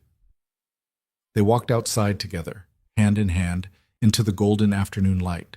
And as Ava watched Vincent scoop up Eli and spin him around while the dog barked joyfully, she felt a sense of peace she'd been chasing her entire life. She'd been drowning a year ago, going under for the third time with no rescue in sight. And then a stranger had thrown her a lifeline. Not because she deserved it, not because he knew her, but because he'd chosen compassion over apathy. That choice had saved 3 lives, hers, Eli's, and Vincent's too, though he might not have realized he needed saving until he found someone worth living for. Now they were building something bigger than themselves, helping others find their own lifelines, creating ripples of redemption that would extend far beyond their small family. This was what hope looked like, Ava thought, as she joined her husband and son in the grass, laughing as Dino knocked them all over in enthusiastic greeting. This was what happened when broken people chose to heal together instead of alone. This was what love could build when it was given the chance to grow. And it had all started with a desperate plea overheard in a nearly empty diner at midnight, a moment when kindness met desperation and created something neither person expected. Sometimes, Ava knew now, the most extraordinary lives began with the simplest choice: to help, to trust, to believe that better things were possible even when all evidence suggested otherwise. She'd made that choice when she'd said yes to Vincent's impossible offer. He'd made it when he'd walked over to her table, and they kept making it, every single day, choosing each other and choosing hope and choosing to believe that their story wasn't ending. It was just beginning. Years from now, Ava knew, she'd look back on this moment, playing in the grass with her husband and son and their ridiculous dog, Haven House serving dozens of families, her degree earned and her purpose clear, and she'd marvel at how far they'd come. She'd tell their story to the women who walked through Haven House's doors, desperate and afraid and certain their lives were over. And she'd tell them what she now knew to be true: that 12 hours can change everything, that strangers can become family, that desperation can transform into purpose, that the end of one life can be the beginning of something infinitely better. That sometimes, when you're drowning, all you need is one person willing to dive in after you. And sometimes, if you're very lucky, that rescue becomes a partnership, becomes a love story, becomes a mission, becomes a legacy. Ava Kane had been given an impossible gift one desperate midnight, and she'd spent every day since then paying it forward, building a life and a foundation and a family that proved miracles were real and love could heal and redemption was always possible, even for a struggling waitress who'd run out of time, even for a dangerous man who'd forgotten how to be good, even for a 6-year-old boy who deserved better than the hand he'd been dealt. They'd found each other in the darkness, and they'd built something that shone, and they'd keep building it together for all the days to come.